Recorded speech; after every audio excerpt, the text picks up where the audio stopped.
You gonna bring us in? We'll talk a little bit, and then we'll go right to the videos. Yeah, I'll bring it. Yeah, and I'm gonna first thing I'm gonna do is the introduction video with me and when I hit off Alec. Sure. So.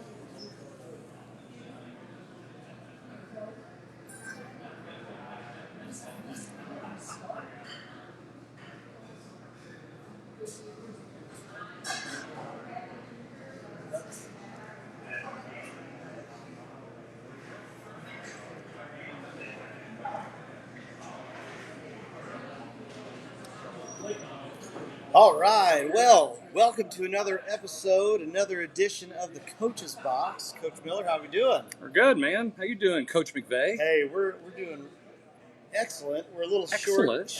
excellent. We're a little short-handed right now. I think Jarvis has had a basketball game. I think Blair's out selling some Pepsi product or who knows what. I think he might be watching Paige play. Oh, okay. All right. I'm not sure. He said he was at Fontbonne, so I'm assuming that's the only reason he'd go there, unless he's, in like those cheating private schools and trying to get players. No, I'm just kidding. But I tell you, about that. Yeah, we know. We would know. No. But I tell you, we've got an excellent show today. I feel, Chris, will you tell us a little bit about what's going on? I know we've got a lot to talk about, so hopefully the guys they get here at some point. Otherwise, we'll call it the St. Pius the X show. So basically, for the last couple weeks, Zach, we've been trying to get a couple of professional baseball players to come on our show, and as we've talked about, it's hard with their schedules because they're getting ready for spring training and then going on to their camps and things like that, even though there's a lockout. So we were originally going to have them. Then this blizzard showed up after being like 55, 60, 70 degrees. I mean, there was a blizzard that dropped literally the next day. It might happen again. Well, I think knock on wood it doesn't. I think that groundhog, he's wrong. I'm going to shoot that thing. And so basically, we obviously didn't want to risk their safety, their futures, their careers to come on our show, which would be, like terrible if something happened. And then the next week, because we said, asked them if they would like to come back, and absolutely, they wanted to be on. They didn't want to do anything remote. They wanted to do stuff in person because they enjoyed that. Mm-hmm. Well, then there was a scheduling conflict because there was stuff planned for them because they were at least Alec for sure was going to be leaving right away. So he didn't realize that until last minute, and so we didn't get to have him on last week. So sat down with Alec and Michael, and basically we have an interview with them that's been pre-recorded. We're going to play that. Two really good dudes, man. Oh yeah, they're fun, down to earth, and just talking.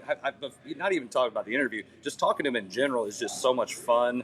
Just because they're again down to earth, just very very personable. And if you didn't know any better, you'd just be like, man, these dudes are huge, but they're just good dudes in general, and they don't act like that their crap's better than anybody else's. So it was nice to do that. I do have a little special video. Wait a second, a special video very show? Very special. Do tell what this video might be about. So, and they both those guys come and train at St. Pius, and they started doing that during the shutdown in 2020. So getting to know them and hanging out with them, and then of course they're sports fans and just talking to them like well, I'll be honest with you, one of these times I just like to get in the batter's box and see what 90 mile an hour coming in my head's going to look like. Well, right? it was quite interesting to say the least. We do got a little video for everybody, and hopefully it's entertaining. It was a lot of fun. Hold on, we had to edit. Is this make sure this was the family? This is version? The family PG. Maybe yes. PG-13. It was PG 13ish. Ish. But we cut it down. It was about 15-20 minutes where we were having a good time just out there, and me and Alec, and I was taking some swings off of him. So we set some cameras up. We mic'd us both up, and hopefully you guys enjoy it. It was fun to shoot it that day. So. We're going to go to that here, and hopefully you guys all really like it. Get a chuckle. And I make a complete a-hole out of myself. It was fun. It was all good. So here we go. We'll let you guys see, exercise in futility. Hey everybody, this is Chris Miller. I'm here with Alec Kisena, pitcher with the New York Mets organization. And I've kind of always had this dream where I'd get in the batter's box and be staring down, a pitcher for a professional baseball player. And what do you think we can do that today? I mean, I brought a bat and a few baseballs. Oh yeah, we could definitely get that done. See if we can get it. Well, you don't think I can? Well, we'll see. I mean, I've coached baseball There's before. always a Yeah. Well, not very well. I'm sure if anybody knows me and has watched me do in and out warm-ups, yeah, it doesn't work out too well. But we'll see. I got a bat. Hopefully, I don't break it or throw it or anything like that. Not that I have a temper or anything, but it should be a lot of fun. So here we go. Oh man, I should have took some practice swings this morning. All right, here we go.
Make contact.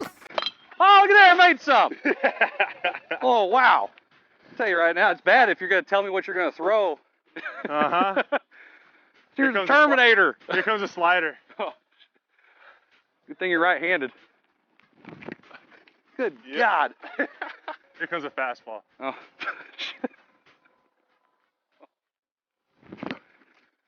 Yeah, I wasn't going to touch that. I just hope I got a bad umpire, like Angel Hernandez. Yeah. It's the ball. Now it's time to get serious. Whew. Oh, shit. You throw it the ball? God dang it. My pride's getting in the way now. Here's a changeup. Here comes the slider. I'll have it right down the middle for you, have you sit on it. So wait a minute. You're going to throw a slider, and it's going to end up I'm right throwing here. A slider. It's going to start at your hip, and it's going to be right in the middle. I don't know if I can trust you after you threw one up there and about killed some squirrel run that tree. Start right at your hip. Oh, shoot. I told you. Woo! Man.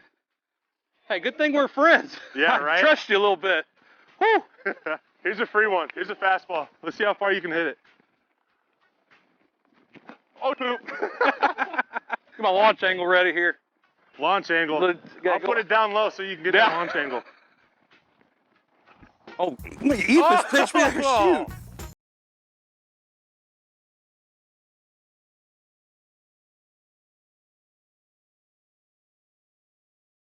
There's the punchy. Oh, man. Ain't nothing I can do. Hell, I coach basketball. Man, that was rough. That was rough. Oh, man. I wish he was here because I'd have to ask him. Come on now. Come on. You were throwing about 60%. 60%. I think a couple of those maybe was 75. Oh, my tops. goodness. I tell you what was funny. I'm going to throw the slider. I'm going to start it at your head, and it's going to break right Well, he across. told me, he said, listen, all right, so I'm working on a couple of pitches. And I go, all right. So this is us talking. He goes, all right, so, I'm gonna throw him. It's gonna go like it's going right at you, and then it's just gonna cut across the plate. And I'm thinking, all right, well here, how hard is he gonna throw this? And I'm telling you, when I it's coming right for my midsection. When I turned that bat, and I was actually just turning to get out of the way, and it tipped the bat. And then I was like, okay, well, I got a piece of that. I tried to play it off. I was scared to death, man. I'm telling you. I could just see, like, my life pass because it was like, oh, God, this is going to hurt. And sure enough, I mean, he was such a great sport. That's like the 3.5 minute condensed version of 15 minutes of some other. You had some good outtakes. Oh my gosh, it'd be great, if we weren't such a semi-family show here to put some of those out there, because it was he was just so much fun to sit there and to do that, and he was a good sport. You didn't want him to get hurt or anything, but I don't think he had anything to worry about. No. And I think people were taking bets on, will I even touch the ball? Right. So I was happy, as awful as those swings were. And again, I'm trying to see the ball, and it's like it was the background. There was no. It doesn't even matter. It doesn't matter if I knew.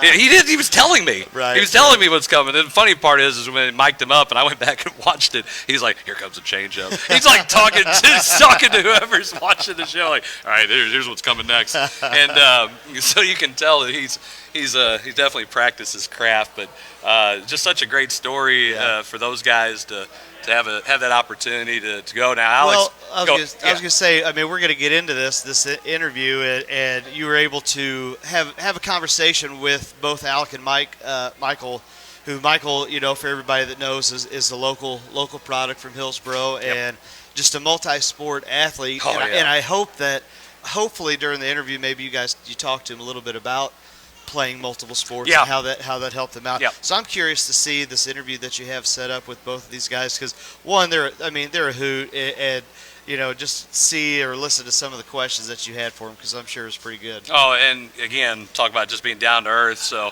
I mean, it's just like all of us guys talking and having a conversation, and they were great. We came in on Sunday, and we had basketball practice, and they showed up. Now, these guys have came to our basketball practice and helped us a little bit. So it's, we got some bigger opponents coming up.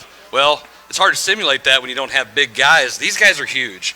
And 6'6", 280 or 6'5", 250. I mean, our kids are trying to jump up and grab the rim. Those guys are playing above it, and they're like, "Coach, they move really well for being big." I'm like, "Yeah." It's called being athletic. Yeah, it's being an athlete. That weight room, and then playing multiple sports, and again, it was a great conversation. So, we're gonna punch that up here. It's I don't know.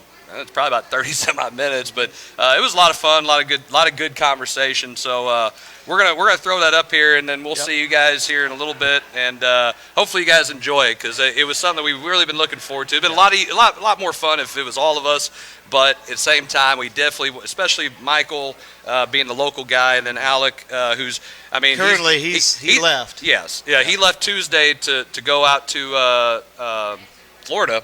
And he's reporting with the guys who aren't on the 40-man roster, because he did get a spring training invite from the Mets. Awesome. So, he had to take off, and he's invested in the community. He's engaged to a girl who went to R7. So he's followed a lot of the high school sports, especially getting to be friends with Mike and things like that. So we're going to throw that up here, and hopefully you guys enjoy it, and we'll see you guys here in a little bit. Hello, everybody. This is Chris Miller again from the Coach's Box. I'm joined with our special guests, Michael Brewer and Alec Kisena, both professional baseball players. I know it's still winter time, but it's still basketball season, so we don't get too close to baseball. But at the same time, you guys are getting ready to get going with baseball. So we wanted to bring you guys in before you all took off, and just kind of get you an opportunity to sit down here and talk to a lot of people on the show. So just real quick as we get started here. Tell us a little bit about your journeys into professional baseball. Alec, we'll start with you. Yeah, no, I was going to a junior college in Seattle, Edmonds Community College, and I had redshirt my first year there for some school reasons. Finally figured that out, redshirted a little bit, and then played the 2015 season, and then got drafted by the Detroit Tigers in the 16th round. Which was like huge, because I'd always wanted to play professional baseball. It was always one big goal of mine. So I finally got there.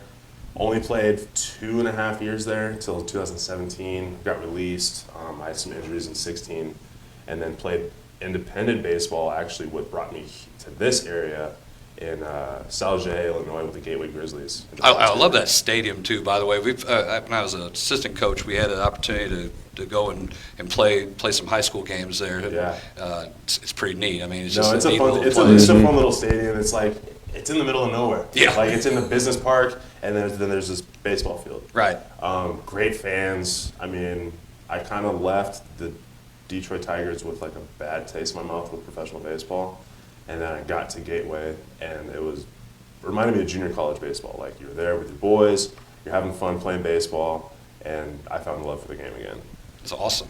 Played there for 17 and 18, and then going into the 19 season, I had got an invite to a tryout by the New York Mets. Tried out on Valentine's Day, actually, which was a Thursday. And then I got back here and got a call that Sunday saying, hey, we're going to sign you.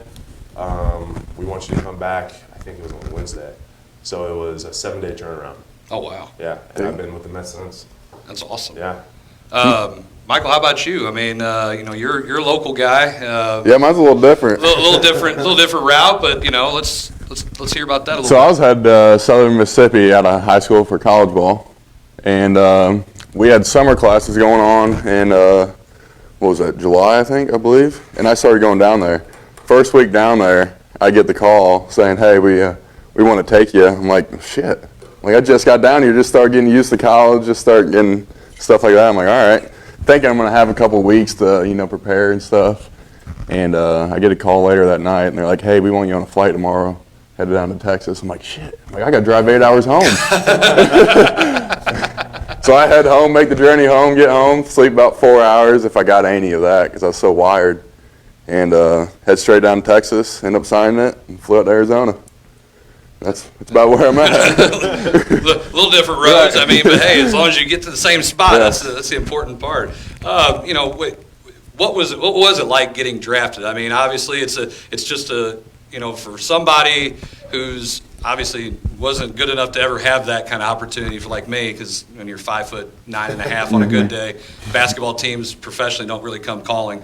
But to have a professional sports organization. They've watched you play. They want to draft you and make you a part of the organization, and there's only so many people ever to walk the face of the earth that get those opportunities. What's that like for you? What was that like for you guys individually, and how did you end up celebrating? It was crazy because during the season, for me, you would see scouts in the stands. You would talk to a few scouts. You just didn't know what team was going to draft you. You would I talked to the Cardinals and the Tigers who originally drafted me.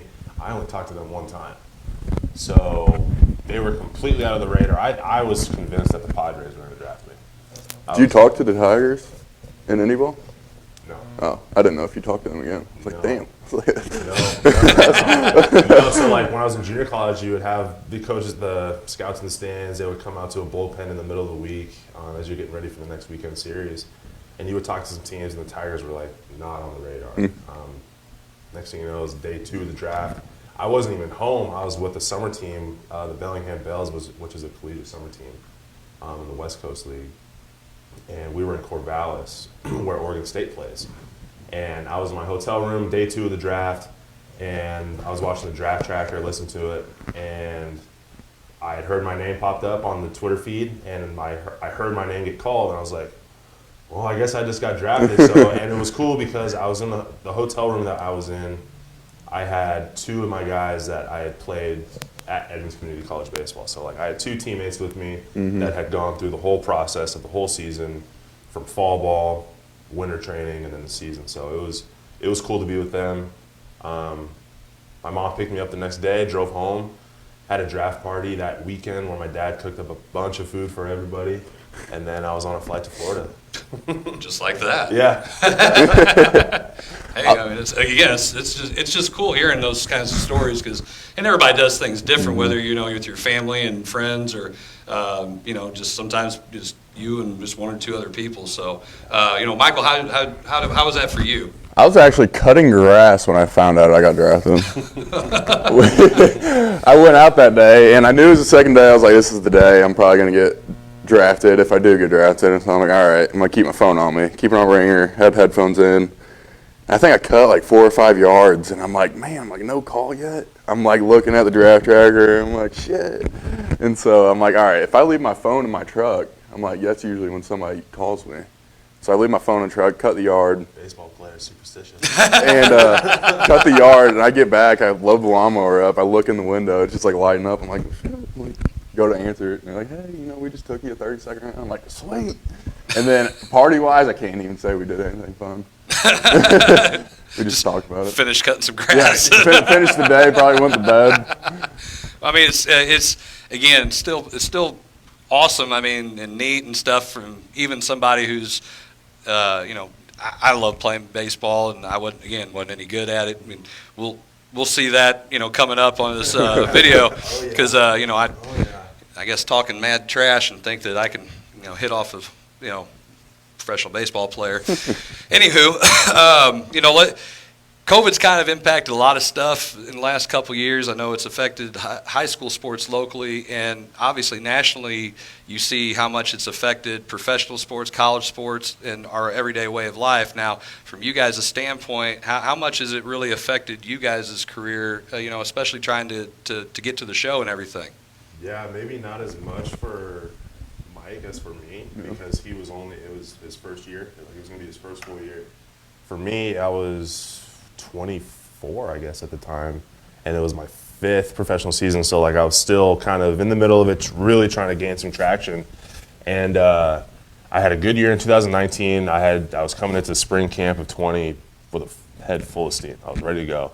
Had a good camp. The next thing you know, we threw in a scrimmage on a Thursday, had a good inning, clean inning, and then we were in a mental skills meeting.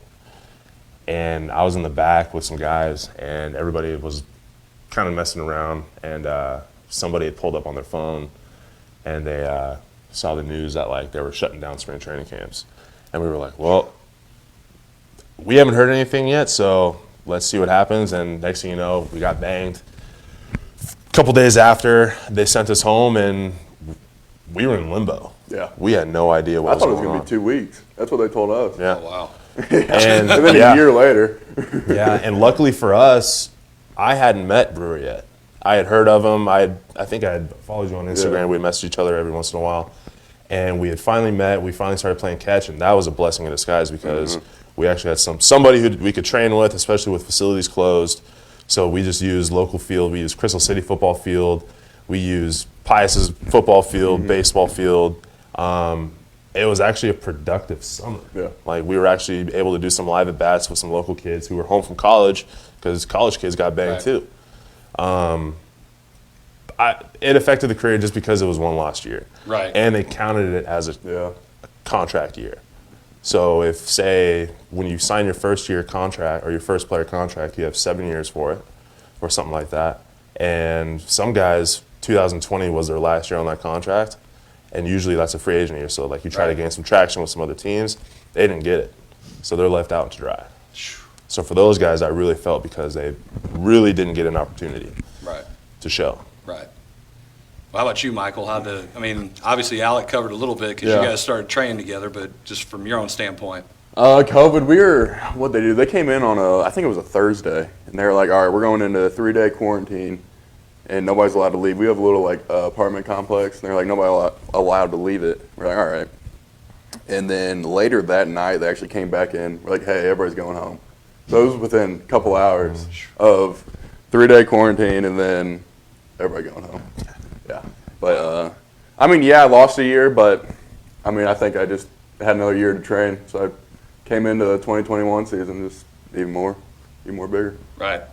I know that seeing you guys out here as much as I have, using the facilities and then, using weightlifting and stuff. As far as that's concerned, and if we do have any fans who are, younger and still in high school, which I don't know why I'd watch, but if we do, what do you guys say? Because I know a lot of there's some old school thinking or maybe outdated thinking about weightlifting in baseball, as far as, especially from being a pitcher, that I don't want to lift because it's gonna mess with me and I won't be able to throw like I should. You know, what do you guys think about that, or what's your thoughts on that? Big component. Yeah, I mean, I know in high school, because I graduated in 2013, so through that time, that was really when like the old school of like, we don't want to lift too big, not too heavy, we're gonna get all stiff and tight. That was a thing. So in high school, I really didn't lift much because I played football, so I would lift in the summer and fall during the season. That was it. See, I was the opposite. I lifted so much. Yeah, I didn't, because I was so scared, because I had been told so many times, if you lift and get too big, you're gonna get stiff and you're not gonna be able to do what you want to do on the mound. But now, fast forward to me being 26 now, and weight training is everything. Like, it translates, especially because it's sports specific now. Right. Like, it's not just every sport is doing one lift program. It's every sport has a different way to train, because there's been so much studying going on into it, and strength coaches and things like that aren't guessing anymore. Right. There's a lot of research that goes into it to where they know if we can do this in the weight room, it will translate it to the field. So what do you guys, or court. What do you guys think that, especially being pitchers and being that's kind of where it was, you don't want to lift, you know, and you're pitching. So that, and again, that's where all my experience, especially coaching high school sports and helping with baseball teams, and you get kids who are just like, you know, well, my hitting coach or my pitching coach says I shouldn't lift. Most of them being the pitching coaches would tell the kids that, and it's like, what has it done for you as a pitcher particularly? I'd say gained velocity. I mean, just muscle wise, we pound the legs. At least I do. Yeah. And that's where a lot of your power comes from, coming off that mound. So I think gained velocity. Yeah, no, it translates for sure. And I feel like it's such a simple concept. Like, I agree. It's a simple concept. You know what I mean? Like, the weight room, get big, get strong, get fast. It should translate to the field. Like, it's such a simple concept, and I don't know if there's still a lot of old school thinking out there that, we don't want to get our kid in the weight room because we don't want him to stiffen up. Like, if you look at all professional athletes, even like, we can just even narrow it down to baseball guys, they're probably in the gym more than really a lot of other sports. Yeah. Maybe not as big as football guys or like that, but they're in there. Right.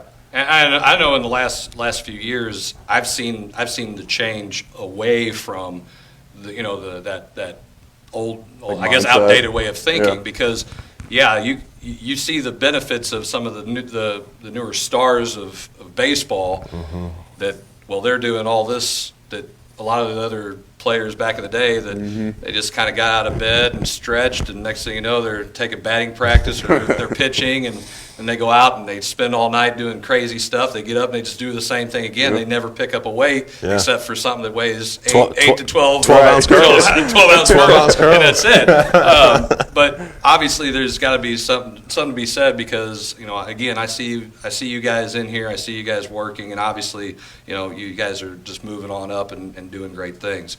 And you've kind of touched a little bit on it. You know, what's the daily life of a professional baseball player look like? We just talked about what it used to look like. You know, what's it look like nowadays? Like, let's just say that you're in the middle of the season. And how does that work for you guys? What do you guys end up doing? You start out with that one.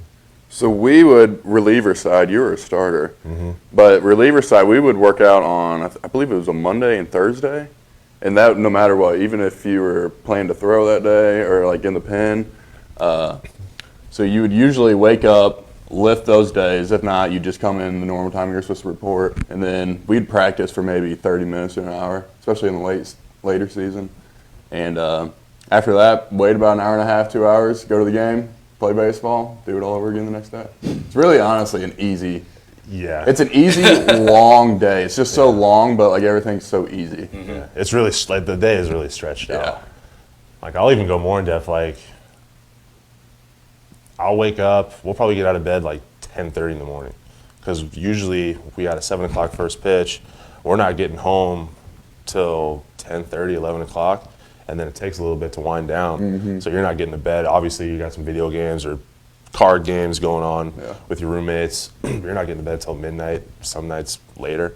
You wake up, you probably have an hour and a half to yourself before you have to get ready to head to the field.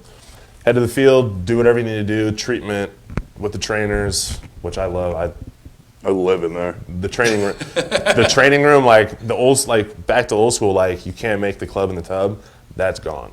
Right. That is completely gone. Like they want you in the training room because they know the training room is super beneficial. See, whenever I have kids that go to the training rooms because they're hiding from all of our, Yeah, our stuff. they don't wanna practice. Oh, yeah. So they're just like, oh, my ankle hurts. It's Oh, like, yeah. wait, you're not getting worked out.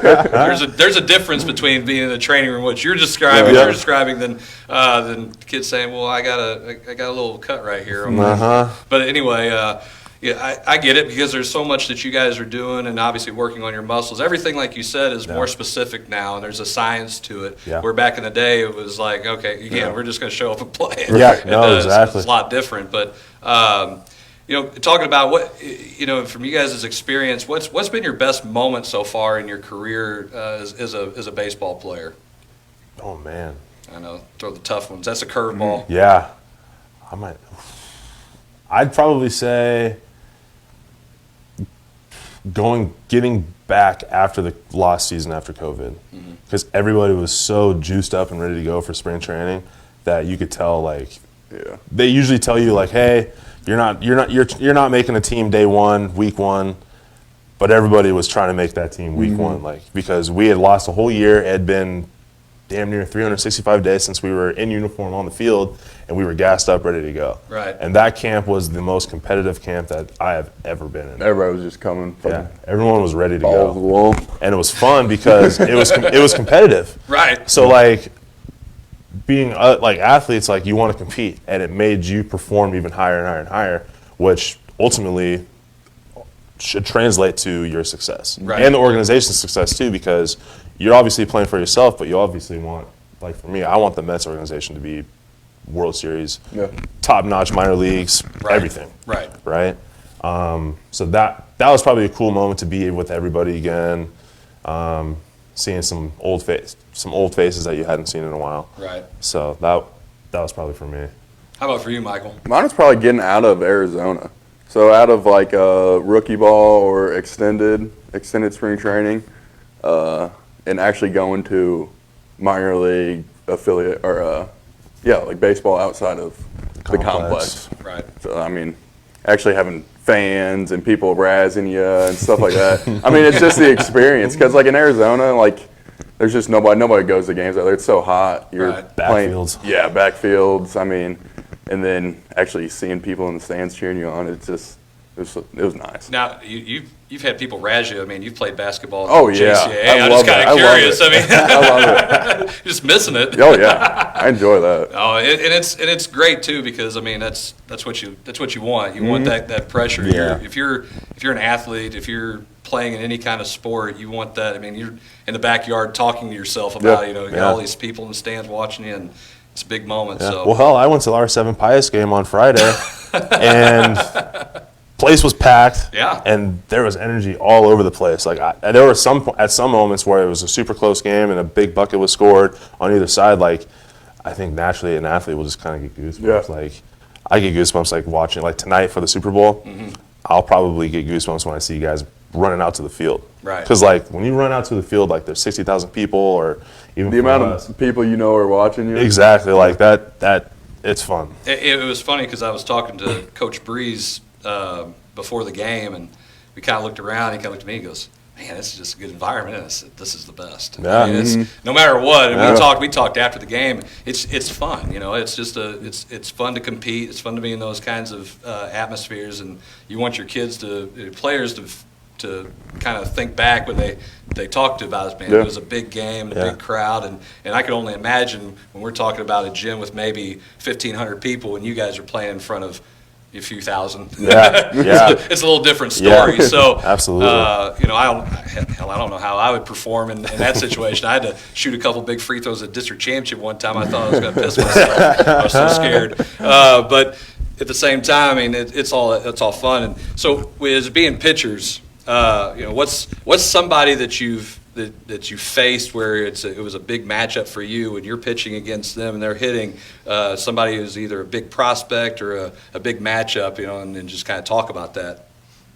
You guys got any? Yeah, no, I mean, I got two guys that I've had battle, or really I've had a battle with this guy since 2019. He was in the Rangers organization with Mike, Tyreek Reed, but he got traded to the Red Sox. So I had seen him in two different organizations, and it was always like a 6, 7, 8 pitch at bat. Like Always a battle. Always a battle. Like I would get him 2 strikes, and he would not go away. So he's barreled up. He's barreled me up a few times. I've struck him out a few times. So it's been a lot. It's been a good back and forth. And then in 2019, it was their first round pick. Josh Young. Josh Young, super highly touted pick out of Texas Tech, and he was the same way. Get to 2 strikes, and he would turn into the best hitter in the world. Wow. Couldn't get him out, and I got him out. I got him out 2 out of 4 times, but they were loud outs. Like I'm telling you, crack of the bat. But luckily, there were fielders there for me. But yeah, no, you start seeing the same guys over and over again, and you kind of turn to friends with them. You talk to them all the time, and it turns into bragging rights. Like, sure, we're friends, but I still got you out. Yeah, I still got. We're talking about livelihood here. Right. Like, I'm not going to let you take food out of my mouth. So sure, absolutely. Stuff like that. How about you, Mike? I can't really say I have anybody like that. I haven't really been playing long enough, I should say, or around it. So. I mean, how about anybody in high school? I mean, high school. Was there a couple big moments or anything like that? The one pitcher I liked pitching to was I'm trying to think of his name, from Potosi. You went to see him. Coleman. No, not Coleman. It was hang on. I think the hitter. Talking about yeah, man, I just saw him the other weekend. It's gonna piss me off. Well, it just goes tell us the story then. Well, no, I always loved pitching to him because he was always an athlete too. We battled in basketball and stuff like that. But ended up giving up my first home run ever to him. So that still grinds my gears. But yeah, I forgot what it was. I wasn't gonna throw him a fastball first pitch, and then I think it was his third time around. I'm like, I'm gonna give him a fastball. I'm like, surely he's not expecting it. I'm like, sure they can give him by him too. No, he saw it early. Fucking turned on it, poked it over the wall. I'm like, oh, I was like, damn it. You know, speaking of hitting, it's kind of been a big thing, especially with the lockout going on. Yeah. Rob Manfred came out and talked about the universal DH being a thing. So, being you guys are pitchers, I don't know which side of this you sit on because I've never watched you guys hit. I've only watched you guys throw. Yeah. What's you guys' feelings on the DH? Well, me being in a National League organization, I was looking forward to hitting. Like I really was, like because in high school I loved hitting. Like I was a first baseman. I really didn't turn into a pitcher until the summer after my senior year. And I was just trying to turn and burn. I was trying to hit the ball as far as I can. It was either I was hitting a home run or a loud double or I was striking out. And I was hoping I was going to get the opportunity to hit in professional baseball just to say I did it. Yeah. But things happen. Maybe we'll do pitchers batting practice during the season. I'll show the hitters how to do it. I mean, if they double switch and have to remove the DH, there's always that opportunity too. So, I mean, if the opportunity presents itself. What about you, Michael? I loved hitting. I was actually going to college to dual, so I was going to hit down there a little bit too. But yeah, I mean, Texas being the American League, I guess I really had no shot of it. As soon as that call came in, it's right. like, well, crap. There with that. But I mean, I've told the coaches every once in a while, I'm like, I used to hit in high school. I was pretty good. And they're like, this isn't high school anymore. I'm like, I guess you're right. I wonder how many guys come in saying that. Right. It's like, listen, I can hit. And they're like, no, that's not that's why you're here. Yeah. Being a pitcher, I don't envy the hitters. I do not envy them. It's a hard thing to do. They grind. It's a hard thing to do. They do. Yeah. I mean, I can only imagine. I watched Jordan rides the bus about how much work he put in, and not being a guy who played baseball, and then they talked about at the end of it where he was actually starting to get where he could hit a little bit before he went back to basketball, and they talked about how much time he actually spent. I've actually read some other stuff about it. I would not want to do it. I mean, just again, I mean, I know it's fun. You're playing a game that you love, but. Holy smokes, the amount of time they actually do put in is just insane. And I think one of the things, and we talked about this before, Alec, where there's so much information on hitters now. I mean, you showed me, it just blew my mind. I mean, I'm thinking there's this much, and it's like, no, there's infinite amount of data now that, again, we talk about old school baseball that wasn't there. Now everything's there. I mean, you can find a hole in a dude's swing, and you can find tendencies in pitchers.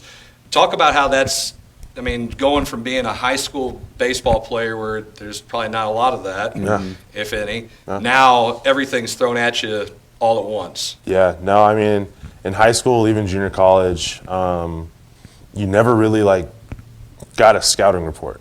You would always just the eye test. Like, okay, he's ambushing, he's going to swing first pitch, or he's just trying to pull everything. Like, that was as extensive as it got. Where now, you get a scouting report, you get a piece of paper, and it has what percentage they're swinging first pitch, so if ultra aggressive or not. Are they chasing with 2 strikes? You can find out basically anything. You can find out anything. Right. Anything and everything. Like, you can find out if on a certain count and a certain pitch, they'll hit it. Gosh, that's insane. Yeah. Or like in the zone, a certain spot. It's weird. Like their chase percentage, their swing percentage, and everything. Their cold mat, hot zones. So it's obviously like super nice to have, but you also have to like circle back to old school. Like, okay, I know my stuff. I should trust the scouting report, but when it comes down to it, I need to throw my best stuff at this given time. Right. So you kind of have to play. They have to be in perfect harmony. You got to be a little hybrid. Right. So. How about you, Michael? I'm still trying to get used to all that scouting stuff, and there's so much of it. I mean, and it's so deep. You could get like lost in the sight of it. It's a deep rabbit hole. And that's something that you know, Alec and I were talking about before, and I can only imagine again when you're you know, you're used to doing this, and there's just only so much. It's kind of like just one read as a quarterback, and now all of a sudden you got to read everything. And it's almost like I kind of wonder sometimes, and even other coaches tease me that I got so many plays for my kids. It's like paralysis by analysis. Is that kind of the feeling sometimes whenever you're not used to it, and then all of a sudden it's like, boom, here's everything in the kitchen sink on this one guy. Right. And when you're like, look, I just want to throw it. I want to throw this, okay? I want to give him this and see if he can hit it. But, you know, is that kind of how you feel sometimes, where if you ever got locked up on just thinking about that stuff so much that you're out there on the mound, you almost kind of like you're overthinking it. Screwed yourself. Yeah, you're overthinking it. And I can't speak for every organization, but like I'm sure different organizations have different goals for their pitchers, like their usage of pitches, how you want to sequence hitters and things like that. So it's like a 3-headed monster, like old school thinking, all the information that they're giving you, and then what the organization wants you to do to see their best version of you. Right. So you just kind of have to take it as it comes, just kind of roll with the punches. Tough, man. I mean, and just think, as much stuff as you have on hitters. Oh yeah, they have it on you. They have it on you too. Yep. So it's like this back and forth game. Now, I always kind of wonder about this. You know, how do you think they came up with this magic number of 100 pitches, and now you need to come out of the game if you're a starter? I mean, guys used to throw an inordinate amount of pitches in a game, and now it's like, well, he's getting close to 100. Yeah. Let's yank him. Or I understand the number of times through for a hitter maybe, because again, you're talking about so much data now in comparison. But if a guy is dealing and he's not even at that point yet, why do you think it's 100 pitches? Just because it's 3 digits or what? Could be. I mean, I really don't know. Didn't know if you guys had any special insight. I have no idea. To be honest with you, I don't know either. My fiance can speak to this one too, because I would call her, because I would throw 4 or 5 innings, and I would already be at like 85 pitches, 90 pitches, and I'm the kind of guy who wants to be out there as long as I can, either until my stuff starts to fall off or the other team gets me. So I was getting taken out like 80, 85 pitches, 90 pitches. I got over 100, I think, maybe 2 times, and I was always mad. I was angry. And I would be respectful to the coaches because they're looking out for me. They're looking out for the team. We got the whole bullpen. We got relievers that we can trust. But just being a competitor, like, you don't want to get out. You don't want to get taken out of the game. You want to stay on that mound. You want to stay on that mound as long as you can, but then you also have to understand like longevity. Right. Yeah, you got a long season ahead of you. It's a long season. You don't want you're not winning a playoff series in June. Right. You know. And that makes sense. Yeah. But speaking of, playoff series, you got like Blake Snell, who was dealing, and see how that worked out. I don't think he really wanted out of the game. No. And I trained. So we're both from Seattle, and we both trained at the same gym when I lived there. And knowing him and how he kind of works, I knew he was pissed. I knew he was mad, and he hit it very well. But I knew he was pissed. Yeah. Again, you said it right. As a competitor, you just want to be out there. You want to go. You just want to be in control of the game. Right. And I'm sure just that way in general with you guys, just knowing and talking to you, that's the case too. Now, since we'll the last question I have for you guys before we wrap things up here, I do appreciate you guys coming to my practice the other day and simulating some big men for us to practice against. And Michael, I had a chance of watching you play, in high school. Mm-hmm. That's how old I am. And Alec, you guys are both athletes as well as baseball players. What can you speak to for anybody who thinks that specializing in high school in one particular sport is a good idea? I think it's dumb. I always wanted to, because I always just wanted to focus on baseball, but my parents never let me, which I'm really glad they didn't. But two sports or even three sports. I think you're always just being active and doing stuff. Well, you realize if you wouldn't have played basketball, just think about. Oh yeah.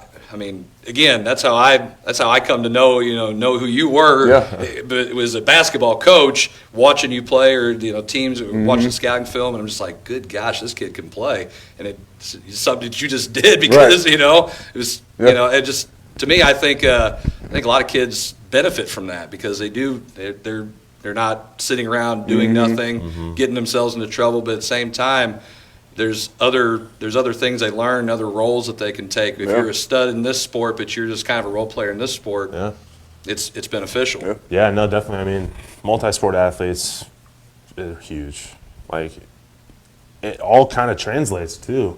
Really, there's some stuff that you can do on the court or on the baseball field that translates to the football field, or vice versa. Or I just feel like a revolving door of just being an athlete. Right. And I talk about to the kids all the time that I know that they're not basketball one. It's not their first sport. But we talk about being in defensive stance. It's like, okay, well, how you're a shortstop. How would you stand? Right. Would you stand straight up? No. How would you stand? They sit down. I'm like, okay, this is what we need in basketball too.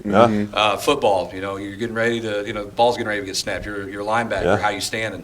And things like that. We try to incorporate both, but at the same time, I try to use athletic stance. So be an athletic stance. Right. Yep. And then, of course, it's how you train, it's how you work, how you prepare your body and stuff. So I can obviously see where it's benefited from you guys, you playing football and you playing basketball, obviously. And look, now you're still doing stuff with baseball. Yeah. Yep. So in my opinion, it's been beneficial to you guys both. Yeah. And it was really great to see you guys, taking my kids to school and practice. Just thinking, man, I wish there was some eligibility left there. Hey. But again, right? Wait, we don't do that here. We don't do that here. Maybe other places. But again, I thank you guys for being on the show. Absolutely. We've been wanting to get you guys on. We've had snow and scheduling issues and stuff, and obviously, that's the thing, but we're really appreciative of you guys' time, even though this is a tape-recorded thing. Yeah. But wish you guys the best. Make sure you guys, stay in contact, and we'll definitely be watching you guys and rooting you guys on as you go, and hopefully you guys get everywhere you guys want to go in your careers. Thank you. Appreciate it. Thank you. So, again, this has been, we got Alec Kisena and Michael Brewer, and appreciate those guys being on. And when we come back, we'll jump to our next segment of the Coach's Box. All right, guys, we're back. Yeah, what a cool interview that was. That's just neat to hear the story. And so, what were you doing when you got drafted? Well, I was mowing the lawn. I was mowing grass. That's. I'll tell you what, those guys again. They were a lot of fun. We had a good time. They were good sports. They even did our. Hey, Ears? There. Hey. Oh, well, yeah. There we go. Kind of like the baseball interview. We were muted. We were muted the entire time. Hey, muted, excluded. I'm going to get a t-shirt that says that. Muted, excluded. Almost won the conference. Thanks, Bruce. You didn't hold up your end, bro. Gosh. Golly, as many games as we've got cheated down there, he couldn't get this one cheated. Oh, I'm sorry. I think the sound just went off. I think it was something about Uncle Fred or.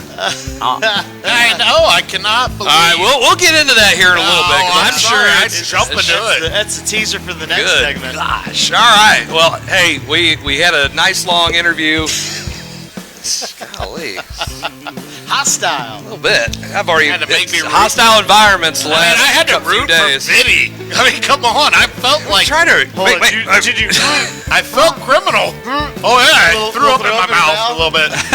I want to root for Valroy. Come on, gosh. The fighting Valroys. Okay, sorry. Anyway, two cool baseball guys that we had nothing to do with. Yeah.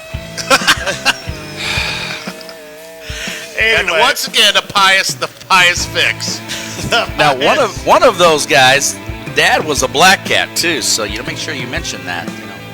You just did. So I was surprised you didn't mention that in the interview. Oh, come on now. It was Herky was excluded from it. We tried to get him here. We can't help it that it was the blizzard of 2022.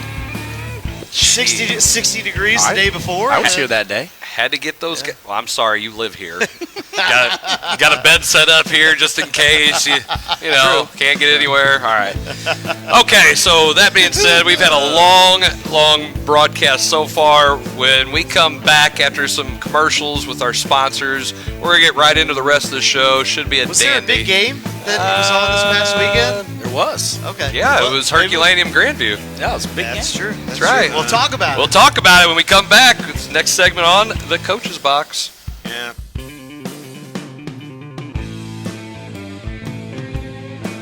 Whether it's residential or commercial, Home by SMCI has the right products for you.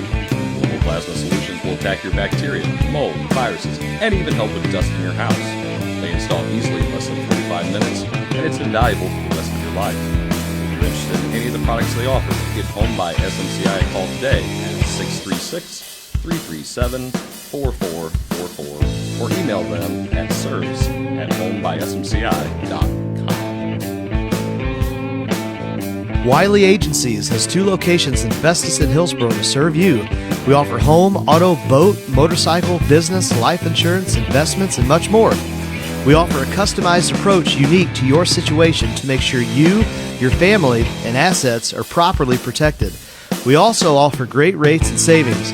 Give us a call today at 636-764-6294 for the Festus office or 636-333-9903 for the Hillsboro office to do an insurance review or just talk sports.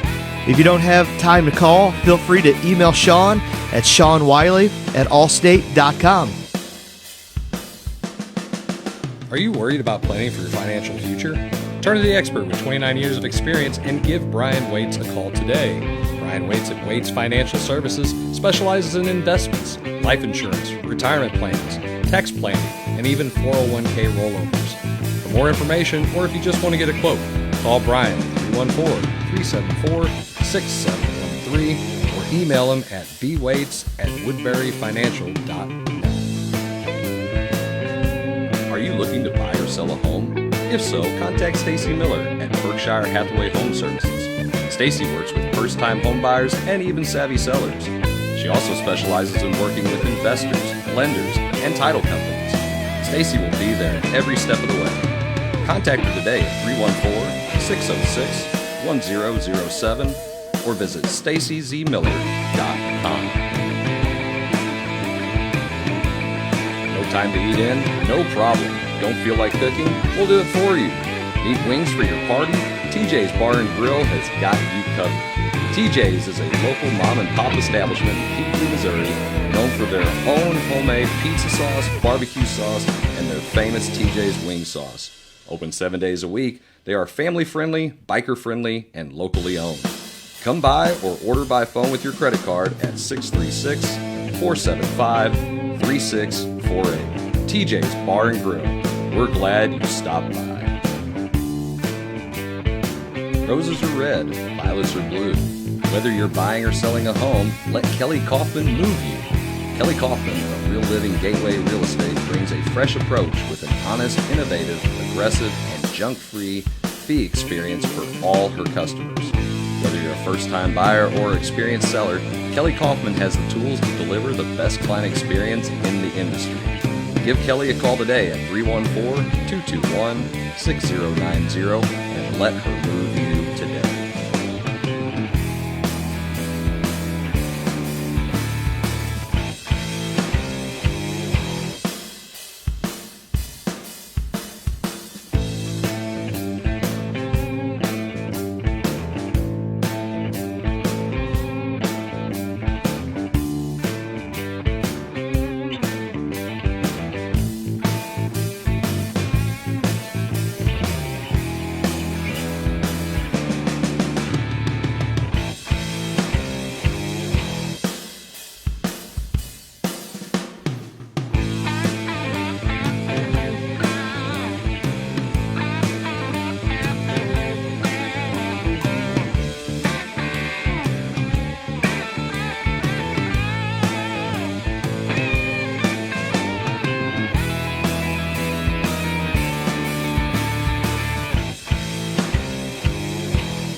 Oh, and we're back. And we're back. Hey, those are some good ones. Those I don't are know what some you're talking about. Good little memes there. Little memes I don't there. know what you guys talking about. I mean, here we are. We're educating the future of America. Hey, you know what? Suck it. I'm selling Pepsi. Hey, he's hydrating the present of America. There is nothing hydrating about Pepsi. Oh, it's so Gatorade good. there is. Gatorade. Aquafina water there is. Chicken raw cut water.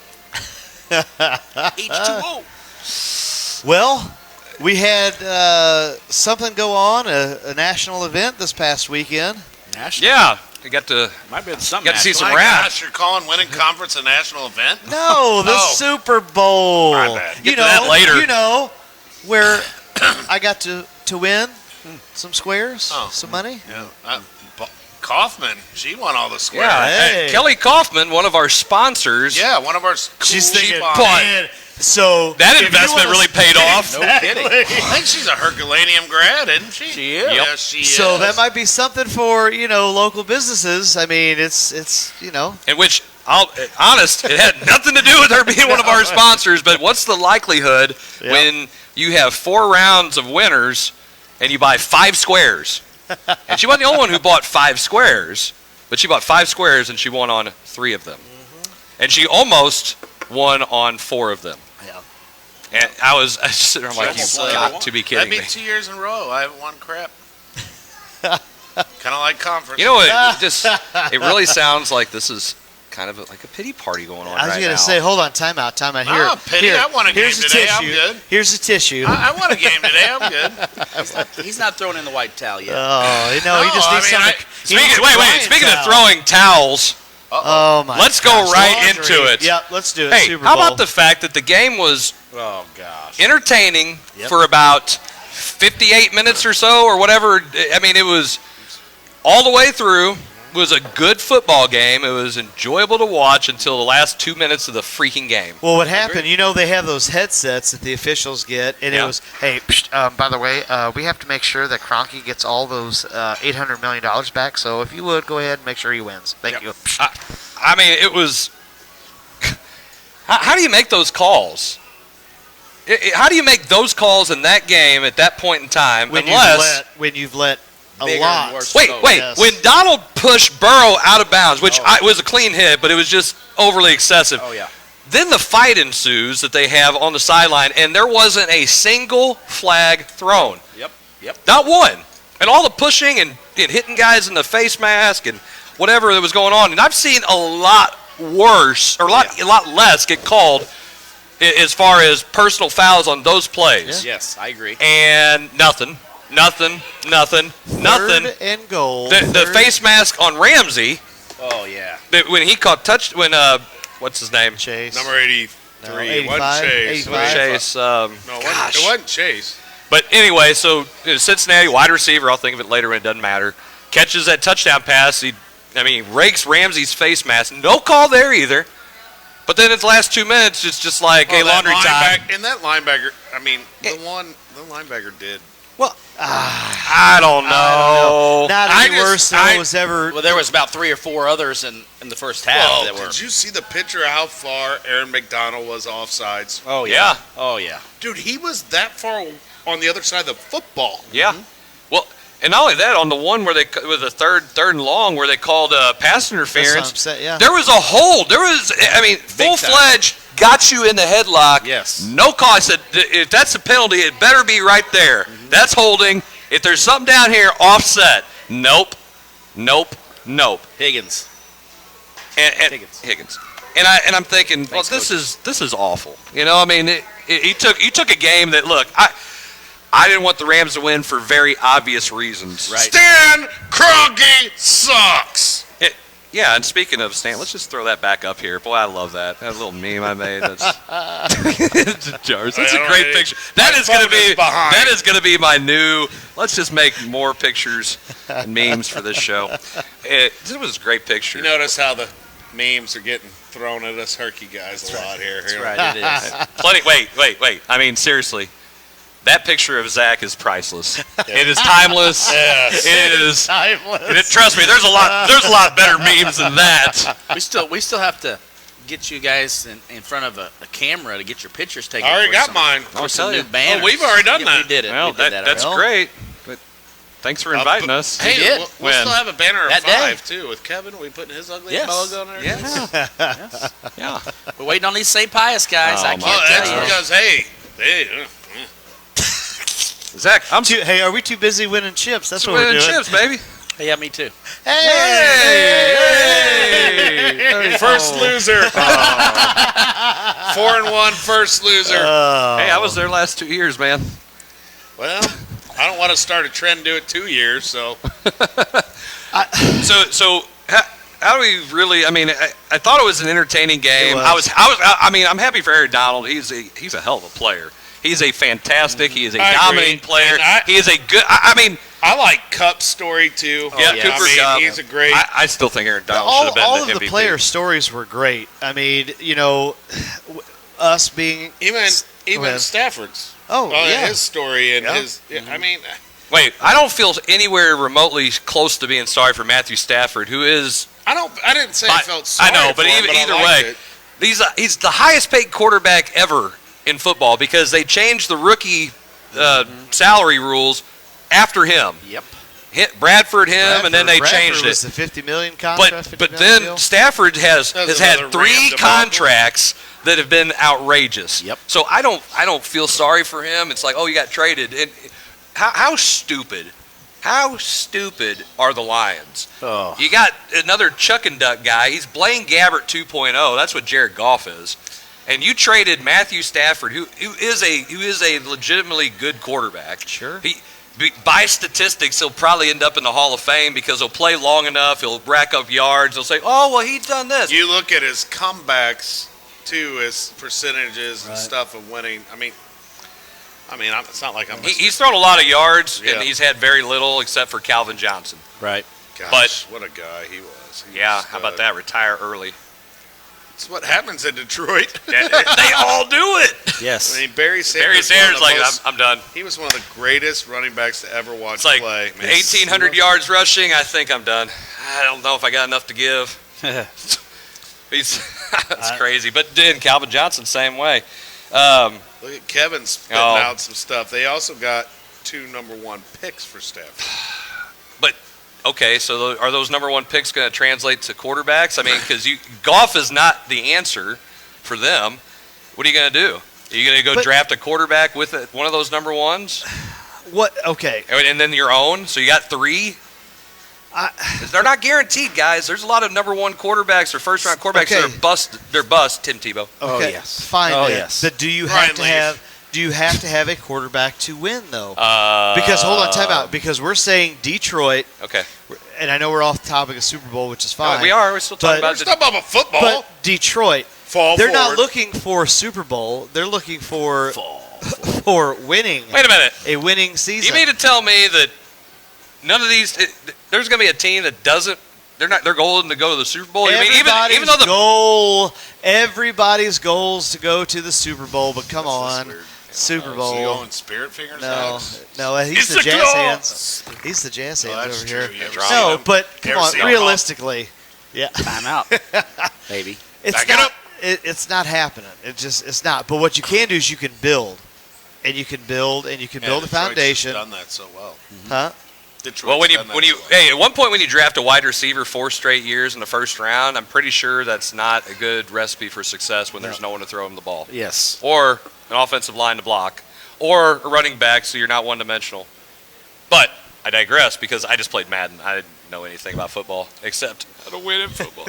So I don't know. I think that I'm happy for him, but at the same time, I didn't want him to win. Was pretty cool. Cup's story is I mean, his great. wife paid it, basically worked the entire time so he could get through college. I mean, the only one that trophy husband. Good for him. Dang. Just living the dream, man. The only one that believed in him, and it worked out for her. Look. How about now? They talked about all these analysts talked about Joe Burrow, and did he falter after taking the hit and getting a little banged up in the second half? Well, listen, when you have a 290-pound man twist you up and then fall and bend your knee backwards, Well, you saw his face. Holy crap, he grimaced. I mean, no, he screamed in pain. Yes, and there was probably a large expletive that came out of his mouth. Oh, I guarantee it. Pretty sure. You could, just about the same one you heard Snoop Dogg drop in the halftime show. You heard that? Dude, I'm kind of aggravated with everybody. Why? Oh, okay. This will be interesting. Go ahead. They're ripping on 50. Dude, I said, if I looked like that right now, I'd be like, hell yeah, man, look at this. I'm ripped. I wish I had that. He's not only 50 Cent. He's $1. He's $1. Dude, he's 50 years old. I thought Biden's inflation. I'm sitting there going, his arms were like this. I'm like, dude, he's been hitting the gym. Yes. It's like the Stay Puft Marshmallow Man. He's been over there with Tilden and the Pious Den over there getting pumped and jacked at the X. Yes. What kind of shirt you wearing? 5X. There is no way, dude. I thought, man, this whole Facebook thing, they were just ripping on him like, oh, I know, that was one dude, I thought he looked, that was the only thing at one point I'm just like, well, shoot, if the Rams are going to win this thing, I'm just going to sit here and make memes. that was me. There were some good ones. No, I thought the Lamar dude was god awful. Kendrick Lamar? Terrible. Yeah, hey, not great. Kendrick, get off the screen. Yes. You're not even in the same class. Well, it's not even the same era. That was the thing. I It was know. a throwback. no, it's a era, West Coast thing. It's a West Coast thing. And he was not, but... It's West Coast. Well, West Coast. so next year's East Coast? Well, Wherever it's what at. East Coast rappers you know? And who's getting murdered? Oh, whoa. And we went there. Wow. Well, I mean... So here's the thing. Like again, a lot of those people were around whenever I was growing up. Oh, I loved it. And I mean, it was. Wait. The build up though for the whole thing was like it's gonna be epic, and everybody's so excited, and it was like, yeah, it's all right. I mean, because it was pre-recorded. Sure, and at the same time, you haven't had a live performance until. Well, what? I mean, the wardrobe malfunction. It's there's a reason why, but I'm just saying, like, it wasn't as epic as they built up. Well, they didn't. No. They only did a handful of the oldies of the goodies. Yeah. Eminem does one song. Yeah. Come on. That's it. Come on. You had to Well, listen and to- you knew he was going to do that one. Well. Oh yeah. Yeah. Yeah. They could have just. Well, if they were doing so much stuff with Dre, it'd have been better to forget about Dre. That'd have been a good one. 'Cause I love that. That's classic. That's a classic. I do like the memes though. From if you're under 30, who are these guys? And if you're over 50, who are these guys? I know. If you're over 50, if you're over 50, you don't know who these people are. It's time for a colonoscopy. It's like, yep. I mean, that's how do about you right. not know who Snoop is? Oh, I mean, gosh. come If on. Martha Live under a Stewart, rock. if Martha Stewart knows, and they know Oh, their best yeah. friend. Wait, they spent some time in the clink together. That's how I mean, you don't know who making rich Snoop cornucopias. And was then their people fault. were debating whether 50 Cent was in the same class. I'm like, guys, we're getting a little too in depth with this whole thing. Right. It makes it marketable. You can talk about it. It's a conversation piece. Hey, it's the best halftime show in the last several years. Oh, I though. agree. Last several. Yeah, last several. But again, it's like being the smartest dumb kid. There we go. There we go. That it's Let's like, use that. well, and again, it wasn't terrible, but it wasn't as epic as I mean, if they you grew said. up through the West Coast, East Coast, and the whole thing, I mean, look at all the movie. Dude, that was great. Oh yeah. It was Great entertaining. entertainment. It was, It was all right. one of those where you thought, I want to sit and watch a halftime show, not, hey, let's, change Usually the channel I'm or doing other stuff Right, during the halftime right. show, but nope. I was Yeah. glued. Yeah. Yes. Yeah. My daughter was looking at me like, What is this? what are you doing over there? What are you- Why are you watching these old people do hip hop? Yeah, she Well, didn't say those that. are old. But I mean, yeah, I don't know. How I about, liked it. speaking of old, though, there were some Old. good commercials. How about the cable guy, Jim Carrey? Cable Yeah, guy? again, That how was so many, good, how man. many, That was how many good. people know? The younger people are like, "What is I'm not this?" even going to say what someone at my house said. Oh, yeah. They didn't realize it was Jim Carrey. Well, he's getting up there, man. I was gonna say They didn't deep fake his face back younger, like they'd done in the movies or anything. There was a couple good commercials. Dr. Evil. The Dr. Evil one Yeah. was good. The You said Amazon the- one was Scarlett Johansson. the I Amazon was one dying really good. laughing. There was a couple of Amazon That ones was that were great. good, Yeah, there that was. were pretty good. You Really said good. the ultra one. Ultra was one was good. good. Yes, the Ultra one was It really was. good. And I don't even drink Ultra. I thought of you guys, though. I thought of Blair. I thought of Chris. With I'm his just drinking water. Yeah, it's a water kind of day for you. Well, It's a water yeah, kinda I had day. to celebrate last night. Championship. Hey, now I'm gonna Celebrated front too somebody much. out. Oh, jeez. Celebrated too much. No, Wing no, there Brewers. was no celebrate too much. Oh. I will say this: I literally had 2. That was it. 2. 2, huh? 2. 2 beers. And I tell you what, it was just 2. Celebrate. Yeah. Good. But I know somebody who had 1. Wow! One water. He was like, "Ugh, this is awful." It was so bad. It wasn't. How do you people drink that stuff? It's so bad. Seltzer. It's Ugh, so seltzer. bad. You got a Ugh. seltzer? Whatever. I don't know. Yeah, Whatever it's Eddie got cola. me. Yeah. Whatever Eddie got. We tease Eddie too. It's like, man, if you're gonna drink something a man would drink, man. Of course, he just laughs it up. But no, that was fun. But no, yeah. Just leave it at that. I don't know. I thought the Amazon commercial personally was the best one, but I also think Scarlett Johansson's pretty. So I know Ron Rhodes is trying to poke the bear here, but yeah, Stan Kroenke sucks. Kind of like Matt hold on. Carpenter. Did you listen to him? Did you listen to him talk after? No, I did not. Getting I the turned trophy. As soon as I saw his face, How? I took one picture and posted it on Facebook with a bunch of puke faces, How- and then I Rip turned his the neck TV off. Just off. listening to him. How's he a billionaire? He married well. he I took mean- advantage of underprivileged people. That's exactly what he did. He's a quintessential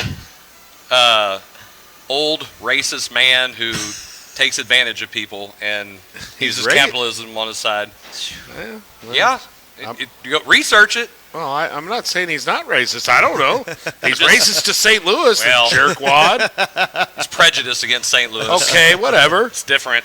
Well, You taught civics. You understand this. well, it's Similar, but different. similar but different. Kind of I mean, like Not Canada apples and oranges. What you can oceans and get there. Just go float. The river. Float your boat. Just go float your boat. This dude, he's been in his phone the whole gonna say, darn time. Sharon. I thought maybe like so I damn thought maybe important. districts coming up and all that. he's getting You're kinda- filmed. Hey, timeout. Speaking of, all right, so let's go. I am getting that. We'll What? get into what? You want, okay, go ahead. Okay, no. Jump it. You're the show host. Okay, Do it. We'll talk about conference later, but I have a question. I've got a burning question that we need to talk about here. So we've got districts coming up next week. Next you guys have another week since you are no longer a small school and you are a large school. We are large. So you need to bump up We got JCA. 400 and something kids. Shut Class up. 4. We cannot Class go 4. Class Class 4. 4. Mission, all them. Mission, the rubber band says you're class 4. Well, but anyway, Mission sucks. time out. So my question is, as head coaches, at this point of the year, what exactly do you like to do to get ready for the district tournament? I mean, are you shuffling X's and O's? Are you maybe adding to your roster? I don't know. I mean, yeah, we put a couple of freshmen up that I thought done. They're freshmen, so they play well at times. They don't, but we're playing on our JV. We brought them up. Jason, you bring anybody up? I am still deciding on my roster yet, but I think I got some people that may earn. I haven't quite promoted anyone yet. You haven't promoted? I'm surprised at Jarvis. Wait. You got to have your district entries in. Well, I got to have them by Saturday. Oh, wait, you guys had the extra week. That's right. Yeah. What about you? I have a game Thursday. Yeah. So you get another day to evaluate. Yeah, another day to evaluate, and yeah, we'll see. Blair, did you bring anybody? Well, our kids decided today. Wait, your kids made decisions? So we allow our seniors. Hey, wait, that's what happens at public schools. We're a democracy. We allow our kids to speak their mind. I'm aware, and then you guys had some kids speak their minds. Yep, they did. Hey, and I think that's an okay thing. I agree. So it's just, I do allow my seniors to kind of give me some input, and they did that today, and with it was a unanimous decision to bring up 2 kids.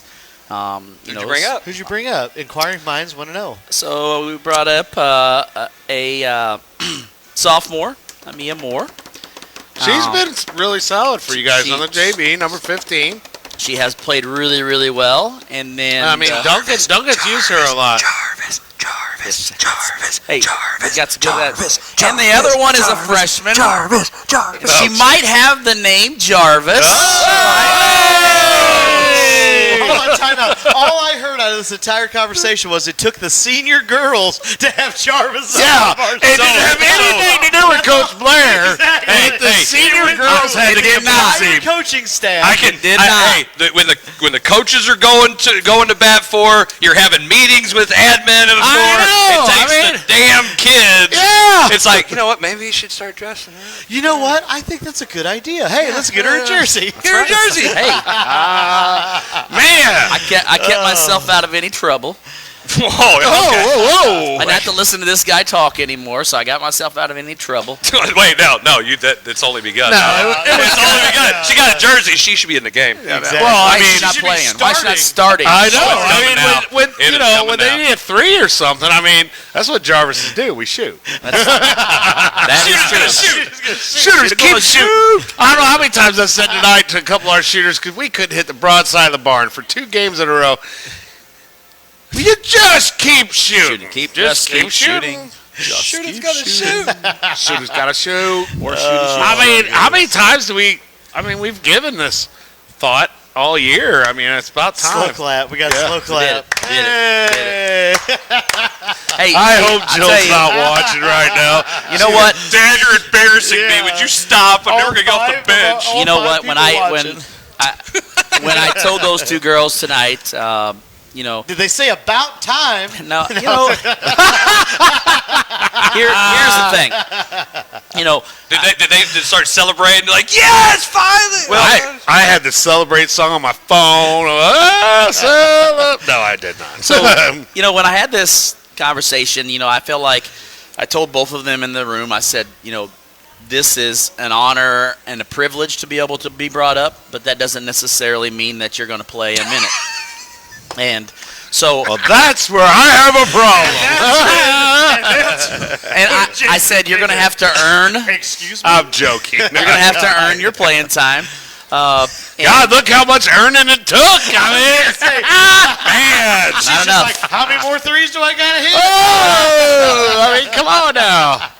But, hey, should we turn it over and hits the shot and be like, oh, he does. Don't worry. Her. I don't. Her bucket, like. He goes, Blair, what's going on? Not Get her in the one, game. not two, not three. This had nothing to do with me. I know. But, I think the kids took notice of, of her ability, and we tried to give them some thought process on what we were actually needing to bring in, an extra guard, and then kind of someone that can play both a guard and a post position. And so that's all we kind of felt like that was what we were looking for. And I told the kids that's kind of our thought process.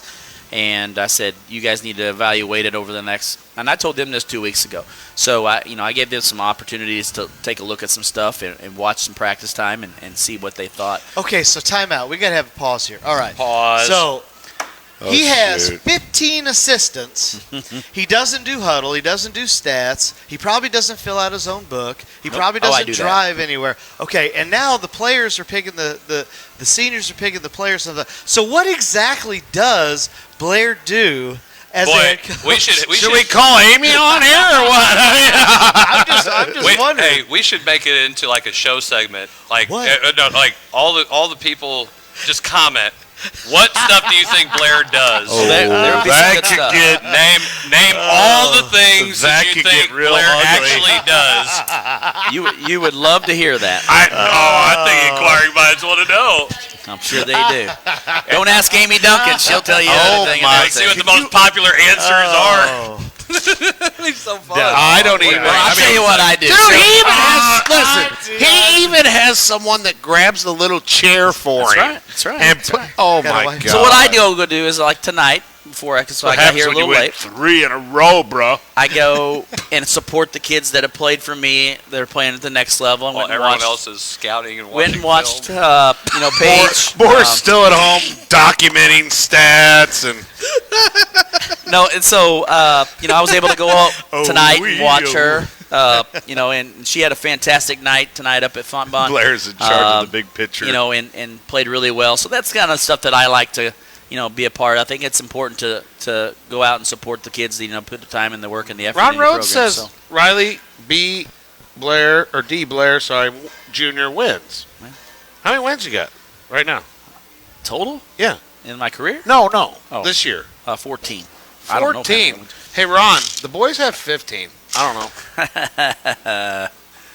I've never been able to have a better record than him, so I got to sulk a little bit. I tell you what, I wouldn't be able to be as successful if I didn't have a quality group of coaches underneath me. I think it's important to have a quality group underneath you. I mean, it takes an army to coach these kids, and you guys know that. You got to have an army. You got to have a lot of generals when you have an entire army. I did pull up Coach players. Miller's picture of them holding up the number 1 down last night at St. Vincent, and had to go through the picture and count how many coaches was in his picture, and I think he was still missing one, maybe. So I think he had 6 in that picture. Who? So this guy over here giving me all kinds of trouble about all these extra coaches, and he had 6 in his picture last night. You're like, I see your 6 and I raise you 2. Not only 1. I have me, 2 other guys, and then my 2 junior high guys, and we honored our junior high players today at the varsity basketball game, and wish I would have been able to do that last year. We had limited, fans. Hold on, time out. Isn't there COVID. something that's been going around for a couple of years? A pandemic? I mean. So I just, and it was. I wanted to start something new.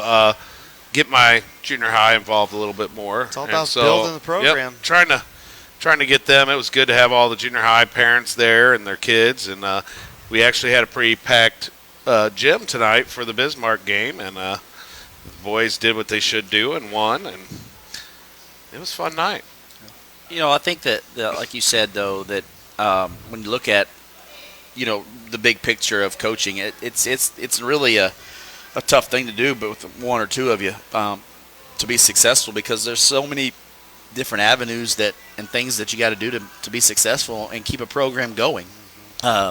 you know, I mean, you talk about the lower levels and teaching the game, and then, you know, at the feeder stuff. I mean, you know, you guys aren't as much involved in that, being in a private school, but, you know, I think that the biggest thing about it is, and Jason can probably attest to this, you know, the group of kids that he has in his junior class have been playing together since they're 3rd and 4th grade, and I think that's a huge advantage to the success he's having this year. And when I took this job, I sat with Dr. Bradshaw, and I knew a lot of the kids here because my son played baseball with them all, and they were playing basketball together too, and my son was going to Festus at the time, and I got the opportunity to be the head coach of basketball, and I knew it was going to take some time, and finally I've had a year where all the work, you know, people, I don't think they have a clue of how much time away from other things in my life that I've tried to do, and it's so gratifying to be and I'm not satisfied yet, but I mean, we're 15-8. This has been the best year I've ever had. Yeah. You know? Well, it's not the time away, but it's also the time to build.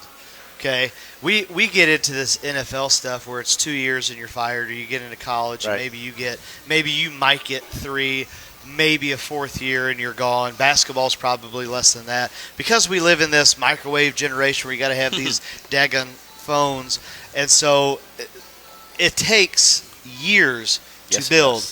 Because if you are in a program that has never won, you are teaching from the ground up. You're building from the ground up, but then you're also teaching. I think they were 0 for the year before I took over, or 1 win or something. Yeah, it was 1 win. So you got to learn. You got to learn how to win. You got to teach. Well, and I had to learn myself. I mean, I'd never been a head coach. Right. I mean, I've been around some great head coaches. I give a lot of credit to Ken Jones, who I worked with at Crystal for a long time, and Dan Ridgway, who was the football coach over there, and I had some great coaches growing up as a kid too, which also helped me. And I'm just, you know, I know I wanted to win the conference this year. That was a goal. Really? I didn't know that. A goal that you know. Goal that almost broke up a friendship or something. No, I wouldn't have broke up a friendship. No, I just put my social media pause on. I didn't. As soon as I found the score, the first thing I did was message you guys. Right. Congrats. I mean, and it was right after my game. I looked up the score because we played St. John, who just won the MAAA tournament down there. We were leading going into the 4th quarter. We had probably the worst shooting night we've had all year, and still only lost to them by 8. And it's just something that I'm hoping my kids realize, dude, we can play with the teams down there. And it was a bittersweet night, because then I get and look at the score. I'm like, damn. All right. Well, at least Chris won it. Yeah, that's right. You know, and you know, one of my good friends won it. That's, you know, I tip my cap. Do you want to go into that? Well, or do you want to take a quick break? Let's take a break. Yeah, we need to take a quick break and try to pay some bills, I think. And so when we come back, we'll get into bills. Yeah, we got bills. Bills. Man, that now I have really dropped the ball on that part. I got a baby. Get a baby. All right, come back. We'll have more of the Coach's Box coming right up.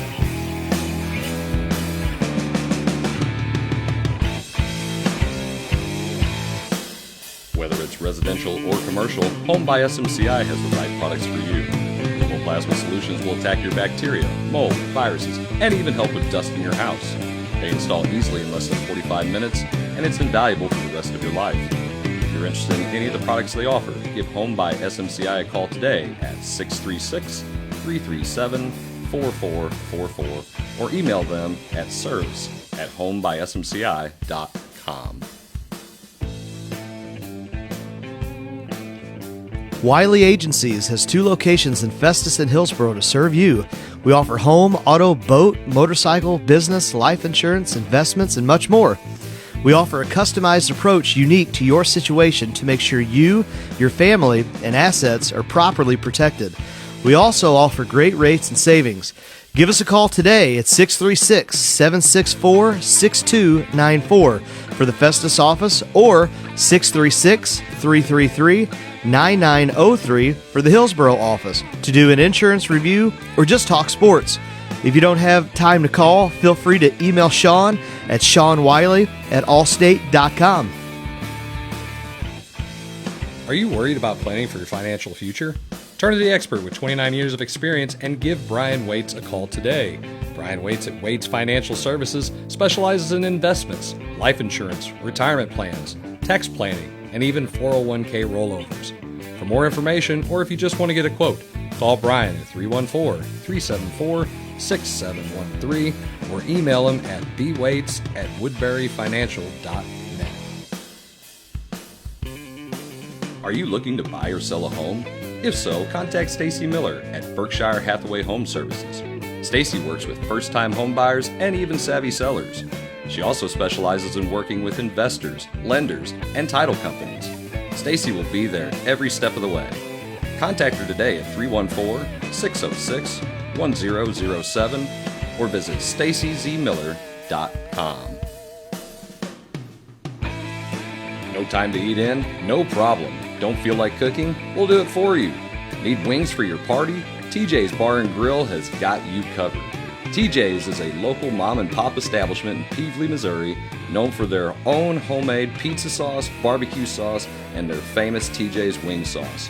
Open 7 days a week, they are family friendly, biker friendly, and locally owned. Come by or order by phone with your credit card at 636-475-3648. TJ's Bar and Grill. We're glad you stopped by. Roses are red, violets are blue. Whether you're buying or selling a home, let Kelly Kaufman move you. Kelly Kaufman of Real Living Gateway Real Estate brings a fresh approach with an honest, innovative, aggressive, and junk-free fee experience for all her customers. Whether you're a first-time buyer or experienced seller, Kelly Kaufman has the tools to deliver the best client experience in the industry. Give Kelly a call today at 314-221-6090 and let her move you today.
All right, guys, welcome back to our final segment of the Coach's Box.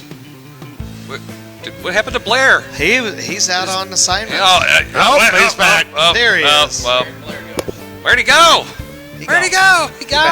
He back. All right, So talk about some conference championships that have been decided this week, and so we could start right off here with the Larch School boys. Festus, I believe that they. Yes. I'm very surprised that's where you started, but go ahead. Well, yeah, they, since they're not here, but. Well, I mean, they are. They're right down the road. Well, true. Touche. Throwing it out there. Yeah, but no, Geography. I mean Festus. I think they beat Windsor, and that solidified. Yes. I heard it was an interesting game. Well, I think they said Windsor was leading in the fourth. Or Windsor plays some good basketball. Coach McCarthy's doing a great job. I like him. Mm-hmm. Yep. And Festus is super talented. Golly, I mean, watching that film, Branch. He had two dunks. Yeah, we were watching the R7 film when they played him, and Branch takes it down the paint, just dunks. I go, pow! I'm like, oh shit, he got up. Like, where'd that come from? Yeah, because I mean, he hasn't really done that a whole lot. Well, I mean, he just went up. It's like he's still going. He just kind of glided, man. Yeah. He just kind of glided up there. Bam. It's like, oh, I mean, all right, dude. Thurl does a good job over there. I mean, he's got those kids play defense. Yes, that's what I really like about what he has going over there. They have a big matchup Saturday. I found out when I was setting up for the show while you guys weren't around here. From a couple of patrons. I'm sorry, I had a game. I'm sorry. Well, you should have beat them by more, and you got here quicker. Well, Turbo you clock. talk to my kids. Played 4 games of 5 nights. Just make more shots. Oh yeah, we no, struggled. a couple of patrons here who happen to watch the show are like, "What's the topics this week?" I'm like, "Oh hell!" I recognized who they were at one point, but anyway, they were talking about. We just started talking about Festus and what they've done, and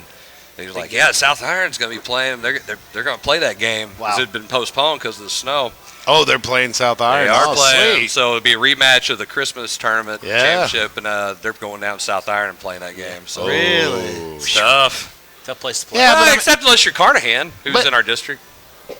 What they beat? They beat South Iron. Oh, I didn't know that. Yep. Waynesville beat them, and then we beat Waynesville. So Carnahan coach. Common opponents, apparently are a thing. By the way, I could jump into that. Head-to-head doesn't matter. Yeah, the old really Carnahan coach. He always likes a lot of my open gym posts and stuff. I met him at a basketball tournament one time. We talked for a little bit. I've talked to him a couple times. I've talked to him a little bit. I saw him at your place one time, scouting you guys a year or so ago. Yeah, it was last year. Yeah. Same district. I think I was masked up, so he may not recognize me at first. Are you Cover this beautiful face. Super spreader event? It was one of the super spreader events at Pius. One of. I like that. That's good. One of. The one that you created and the one that the Post-Dispatch created. Well, the one that your And then assistant the one that coach he was a created part in your of. office. One that he was a part of this year. Yeah, that one. Not this year. The quad. That wasn't a Quadzilla? super spreader. No, it wasn't a quad. It was a. Oh Try. yeah, I forgot. You got a win out of it, remember? Got a nub win. Yeah, no decision. Anyway, but I was going to say, but it would have been rude. So yeah, but anyway, nice. so Festus on the boys' side, they've taken the JCC title here. On the girls' side, still has not been decided, at least on STL today. Perryville is sitting at 6-0, but you have Festus at 5-2 and Hillsboro at 4-2. So Perryville still has 2 games to go. Festus has 1 game to go, and Hillsboro still has, I guess, a couple as well. Yeah. So theoretically, as long as everything's up to date. As long as everything is up to date, which it may not be. I'm just looking right here. So I mean, hypothetically, Perryville could lose, and Festus Hillsboro went out, and you could potentially have that try. But, I mean, right now Perryville's in the driver's seat, and looking at their schedule, who they have Hillsboro and DeSoto. That's who they have left. So they would, per what we talked about last week, I guess, would have the head-to-head against Festus if it came down to that. Yes. So Perryville's in the lead on the girls' side. Now, talking about the small schools, Blair? Yes. Tell us about it, man. That's number 3 in a row. You're like Michael Jordan. 3-peat. 3-peat. He's up there going, No. Uh-huh. You going to pursue a baseball career now? Yeah. Take some time off. I've accomplished all the things I want to. We did have a baseball opening there for a minute. I thought, well, Blair, he's coached like everything. Jordan. Thought about it. Well, I coached baseball there before I coached basketball, Ricky, actually. Yeah. So, learn more. We had an eventful weekend. We played Friday night at Crystal City. I was able to come out of there with the win to at least give us a share of the conference. Had to go to Grandview on Saturday. Very tough place to play. Grandview's a tough place to play. Was that in the afternoon or evening? For us, it was in the evening. Okay. They flip-flopped the boys and girls. Was it another quad deal? Mm-hmm. Yeah. Okay. Because the Grandview boys basketball, but their baseball team had a big event. The mouse races. Mouse races. Have you ever? Side note, I'm sorry. Have you ever been to one of those or seen the mouse? They're awesome. That's kind of cool. Yeah, they're interesting. It is a lot of fun. It's a good time. Yeah. But anyway, go ahead. So we, opened that game with Grandview as a back and forth game, pretty much the entire 3 quarters of play, and then up into the fourth quarter we hit a bucket at the end of the third, a buzzer bucket beater, to go up 2 going into the fourth. Bucket beater. Yeah, sorry, I missed those words up.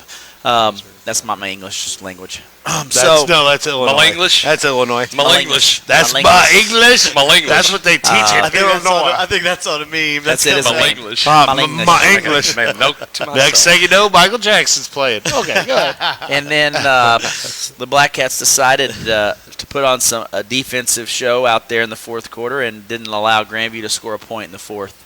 That's good. And outscored them by 10 to get a 12-point victory. But our kids are we've battled through a lot of adversity this year. With injuries, sickness. We started out the year 4-1, and then had a couple of kids get sick and a couple of kids get hurt, and we're out a few games, and we went on a 7-game losing streak. Let's just say it. Macy Pilliard was hurt. Macy was hurt. Not hurt, sick, whatever. She was sick, and then we had our 2 guards were hurt for about 2 games. Not the same games, but except for one, and then kind of have a couple of kids. With some injuries that were. I knew a freshman you could have brought up during that time. I just. I think we talked about it a time or 2 on the show. Maybe. I don't know. Anyway, go ahead. Sorry, I keep interrupting. I'm just jealous. But I tell you, our kids, kind of stayed the process and trusted it, and it paid off for them. We've won 8 in a row now, and so looking to try to get to that next mark and hopefully have a chance to maybe. Yeah, get St. to John kind of ended my win streak there. We were at 6 going into that St. John game, and 11 of our last 13 ain't too bad, or 14, whatever it is. Right. I mean, we've been. I'll tell you what, man. It's been a fun year because, Blair's team went through some struggles there, and now they're winning again, and we lose to you guys in conference, and then rattle off some wins after that, and. It's a fun time to be involved in the basketball programs over at Herky right now, and it's just good vibes. We always support each other, me and Blair, on our, our programs, and it's good to see the girls at our games when we can, and the boys. It's been fun. I mean, he's won 4 out of the last 5 conference champions. That's pretty salty. Mm-hmm. It's solid. I tell you, and it's not an easy process. I mean, our conference is. There was a lot of close games this year, and I feel like that every single night. I mean, when you're winning and you're winning conference championships in multiple years in a row, you're going to get to every team's best effort. Everybody wants to knock you off. Everybody wants to be the first one to beat you. Everyone hates a winner. Oh, yeah. Well, just like I hate the Patriots. Sure they do. I always hated the Patriots. I agree. And then Chris was the fan of the Patriots, so I hated them more. and then he came and ruined the Rams Super Bowl when they were in St. Louis. I didn't ruin jack shit about the Super Bowl. The Rams Super Bowl. Sorry. My bad. Bad memory. It was Atlanta's Super Bowl that you ruined. There we go. And I ruined when everybody and their sister is, just flat out hating on me at your Super Bowl party. And it's just, how you like that? 28-3. I'm just like, man, they're outplaying them. I don't tell you, it's fine. And then it turned. And guess what? But I've turned. It got quiet. Who took the high road? Oh, you did not take the high road. But what'd I say? It did. What'd I say? Your actions spoke louder. And what were my actions? What were my actions? Your smug face. Smug face. Your smug face. Like when you beat me in basketball, that smug look. I just want to go, Well, you know what? Pick a better team. Go with that. It didn't matter. Any team that was facing the Patriots, I was going to root against. But then I became a Brady fan since he went to Tampa, and I'm upset that he retired. Me too. Because, dude, I thought you he wanted to follow play him on Twitter and everything. Good stuff. Yeah, I thought he was going to. Well, I thought he wanted to play the Thunder 45. Conference champ. Yeah. It's all right. Well, listen, Giselle's like, come home. I'll be right there. Check, please. Gotta go. Yeah. I always thought he played till he's 50. Hey. Well, I thought he would, but maybe he'll come back. He'll farm us. Well, but going back to you, Riley, I know coaching against you for several years and just how we just talked about it last segment about building a program, and it's sustainable, but it's also how you've done it. And we always joke about how he has all these assistants and we have all these helpers. That's part of the success because you have parental help, you have community help and support, and when you can delegate and you can say, let's do this, and we can go from the ground up, third grade, fourth grade. And so when he gets the players coming in high school and they've been playing for 5, 6, 7 years versus when you're playing a school that, oh, hey, I just started November 1st, you have that edge, you have that advantage, and that's part of it, right? It is, and it takes a big time army of people to have support. And first couple of years that I was there, it was a struggle. I mean, we were struggling to get 10, 12 kids out for the entire high school program. And I just starting to go down to the elementary school and talk about basketball, hold camps, and hold little just little bitty things where we take our kids down there for PE, and the high school would allow them to go down there for a couple of days a week and teach basketball when they were teaching basketball. And I think that you kind of got that morale built up of support from the community, and then I just think that the biggest thing about it is the expectations are there as far as everybody wants to be involved in success. And Coach, you said it. Nobody likes a winner, but I tell you what, winning breeds success, and success breeds winning. So I feel like they go hand in hand. And I wouldn't have been able to get these teams to that next level if it wasn't for the huge amount of support that I have, from our faculty, our staff, our parents, our community, you name it. I mean, there's been very supportive, and it just takes an army to be successful. And I feel like we have a solid army, and I feel like also, Coach Jarvis just said it. His army is getting bigger and bigger, and I think it's starting to show here. And he's got a foundation of support, and I think it's just going to go a long way when you look at the overall big picture of success. Chris, I mean, let's talk about small school boys now. I mean, got to be involved. Wasn't that exciting? Wasn't that exciting? I don't know. We had to take a couple extra blood pressure pills. I was worried about Coach Valroy. I bet so. I mean, we had as you said, out of what, however many conference games, five conference games. I mean, 4 of them were close. 4 of them were tough games. Crystal City played us tough. You guys, obviously, you were winning. R7.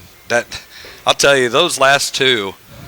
And what was really great is we've had some ups and downs a little bit during our season so far, but we're taking everybody's best shot. We go in the locker room at halftime against R7 and we're losing. And I look around and kids just pretty calm. It's like, okay, well, we started talking about all the adjustments we're going to make, and they just kind of like, okay. And I felt pretty good. I felt like, we're going to go out there and we're going to play our game. We're going to take care of the ball, and we'll see how things go. And we made a couple of nice stops in the third quarter, and then Nate really took over. And I got to say, he has really stepped up his game, especially in conference play, just this year. And I think in that Crystal City game right off the bat, we were kind of coming, when we came back from Raleigh, we dealt with a little bit of sickness. So we had a little stretch where some kids they didn't have COVID or nothing like that, but they're just sick because a little bug that went through. Yep. And he didn't play great in that game. I mean, he played well. He played, whatever. But then, boy, after that, he was just he was starting to put some things together for us. And I mean, he took over in the R7 game, and then last night, it was last night. Sorry, I'm sleep deprived because we got back and then I left the school. It was almost midnight, but we beat R7 by 5, and then turn around and go down to Vinny tonight or last night. God, it's still whatever day it is. Yeah, whatever.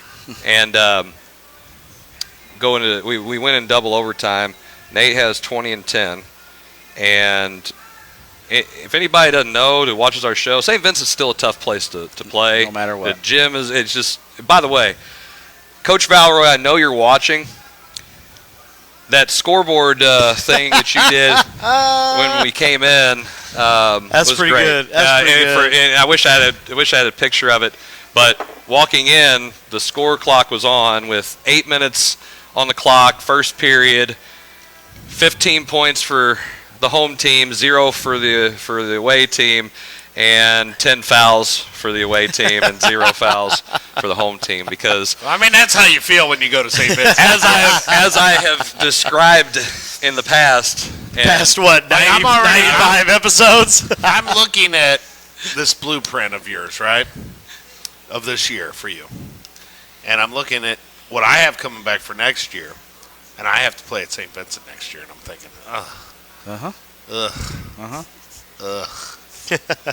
Yeah, good stuff. And it's now. I had a team at Grandview when Klaus played for me, and we went down there. He was pretty good. Yeah, he was okay. And he was healthy. We beat them at St. Vincent, and it was a pretty deciding game. They were down, and me and Bruce had talked about this in the past. And then he got a run of really good talent that came through there, and they're huge, and they all are fundamental. Long arms. And they play their roles. I mean, he had guys coming off the bench that I'm like, holy smokes, this kid can shoot. Doesn't look like a ball player, but then he drops 5, which I was supposed to remind Rubel. I'm like, oh, D1, huh? Because that was the joke. So we were watching like, that kid scored on you? No, it was, and it was a fun game because we jumped up, or we jumped up, and then they fought back, and the game was just back and forth. And right at the end, the regulation, we're down 4, and we had to make a couple plays. We stole the ball. Rubel stole the ball. And scored, and then we got a stop, and then ended up scoring. Go to overtime. We have a 3-point lead. Now, I would love for any of the coaches who are watching, or you guys, feel free to jump in on this. Me and Zach kind of have we disagree a little bit on this, probably to an extent. My plan is when we went up 3, I called a timeout. Okay, so it's 12 seconds left. We're up 3. What do? They've got the ball. It's funny you're talking about this because the Crystal City game for me just the other night, we're up 3. Yep. Same scenario. Yep. And let me guess what you didn't do. I didn't foul. Yep. Tessero calls a timeout as the kid launches a 3, nothing but net. Nothing but net. Okay. So I got time to talk to my team now because that 3 didn't count. I still don't foul because I can't do it twice in a row. You wouldn't think, all right? They're not gonna hit that shot twice in a row. They just had a timeout by their coach that, Right. And I did that to Gabe against Northwest in their tournament. And anyway, I didn't foul. So I want to hear what your philosophy is, because I didn't foul, and the same kid caught the ball, and you should have seen. I mean, Gabe you can't contest a shot any more than Gabe did without fouling him. Right. And Ian Kern drains it. Yeah. And it was like this. It was the biggest rainbow shot. And it brought rain. And you got to realize, I've known Ian and his parents forever, and it's just like, great shot, kid. I mean, but what's your philosophy? Go ahead. So, okay. This is why we differ, because I did what he wanted to and lost the district title, district championship, telling the girls, you need to foul, and then they don't foul. They don't execute. Right. My philosophy is, now I've also won a game doing this where we are up 3, and I put, and this is my philosophy is, if I'm up 3, clock's going to run. I put all 5 kids outside the 3-point line. I don't care about a 2 because we're up 3. 2 doesn't matter. And so I did that one year against Potosi, and I said, hey, it doesn't matter. So all 5 girls are outside the three-point line. They can't get the ball into anybody. They literally throw it to the big, who's a foot from the basket. She catches it and just frozen. Ball game. Okay? Now, that's me. I want all 5 defenders outside the three-point line, and you're not going to have a shot at getting a quality look with all 5 defenders outside the three-point line. I never told him, hey, don't foul. That's just my philosophy on that. My thing about the not fouling, I just know if I told my kids to foul, our luck, they would foul and they would be shooting the 3. It would go in off the backboard because that happens to us all the time. And then they're shooting the free throw to win the game. To me, I look at it like this. There's so many things that have to happen right whenever you're fouling, and they still make it, and then you get there's an and one, or you foul and put them at the line where they make one, have to miss it perfect, then get the rebound, then make a shot. That's more of that than just some lucky ass shot off the backboard or falling away or whatever crap that you get. So you got to make 2 shots basically, and get a rebound. And so I told the kids, I said, whenever it's 12 seconds, zigzag the guy, work him a little bit. He gets by the volleyball, I don't know how I said, 7 seconds, gets by the half court. I'm going to start yelling anybody's name at that point, and you just foul. Okay? Go for the ball and foul. We've talked about it. It's been something that we talk about all the time because, again, that's why. They do the same thing. They dribble the ball up, zigzag. The kid picks it up at half court, and one of my kids gets all over. I mean, he is all over him except not fouling. Now the kid's walking. It's not close. He's moving his foot. He's leaning. He's moving his foot, and I'm yelling just like at this point. I'm going, foul him! Didn't foul him. Kid sets a pin down screen, comes out to the wing to Wildy, I saw it, and he freaking nails it right over top of a 6'5" kid closing out. And I'm going, and I believe I turned to Zac as nicely as I could at the moment, and I said, and that's why we foul. But we're going second overtime. They get up. I didn't realize they got up by so many points, and it's 9 points. It was boom boom. They went up 9 on us. In the second overtime? Second overtime, real quick. Crap. It wasn't 9. I'm sorry, it was 6, something like that. I was gonna say it was 2 possessions. It was a couple possessions. Anyway, So we made a couple plays and had a couple kids hit some big shots, and ended up they ran a play with 0.9 seconds from the sideline where a kid dribbled the ball and shot before it almost went in. Again, let me re-say that again. You dribble the ball. I heard 0.9 seconds. 0.9 seconds. You catch it. Great clock management by the clock person. And you shoot it, and then it goes off. But that's okay. It is what it is. And we thought we had good defense on it, and I mean, I gotta say, the kids, I was happy for them.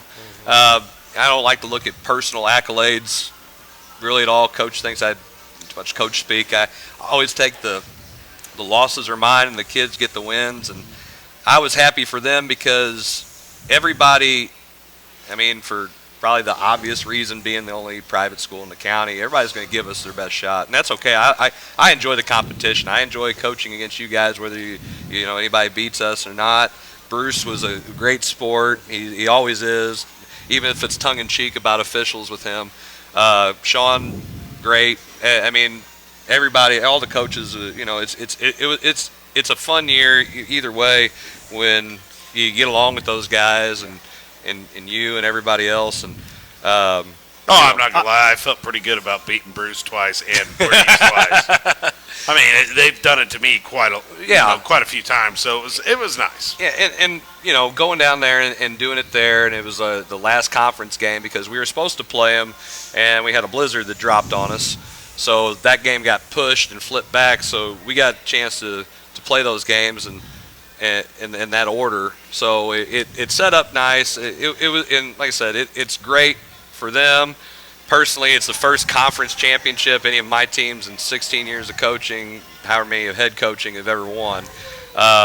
So I was happy for them. Even the group that we had 2 years ago couldn't beat Vincent at Vincent, and that was a pretty good group of ball players. So throw the records out the window when anybody plays. I mean, you just never know because there's a lot of familiarity. I'm sitting there because I had 3 conference games this week, and not only did I have to win all 3 of those, then I had to hope that Vincent, after me beating them earlier in the week, beat you later the next week.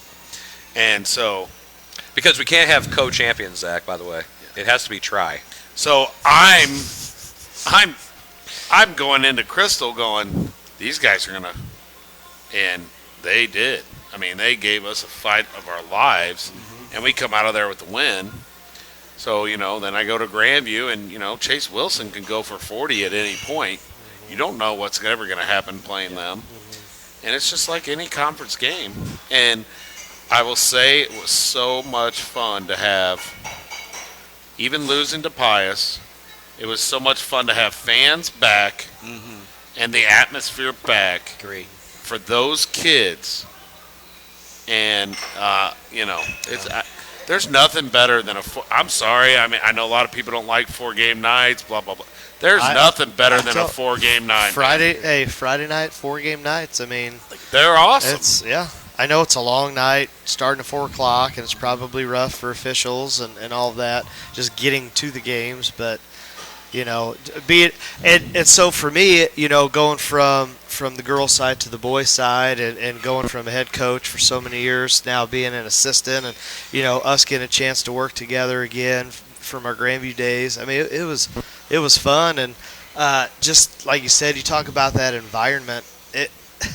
It was just really, really cool. Yeah, R7. That was that place was packed. I give R7's fans some credit, man. Those kids are good. Yeah, like their organized stuff, the stuff they chant. Oh, apparently, I was zoning all of it out. Yeah. But apparently, it was going back and forth. You couldn't hear the whistles or anything. My point guard has, which most people have noticed throughout the year, has a pretty good mustache, right? And so the best chant of the night, R7, tip my hat, shave that stash. Shave that stash, Yep. And Gabe's at the free throw line just nailing free throws, That's just when you want him to go, I want him to curl that thing up, But, dude, it was so much fun. I mean, and now, of course, I say that because I'm winning too helps.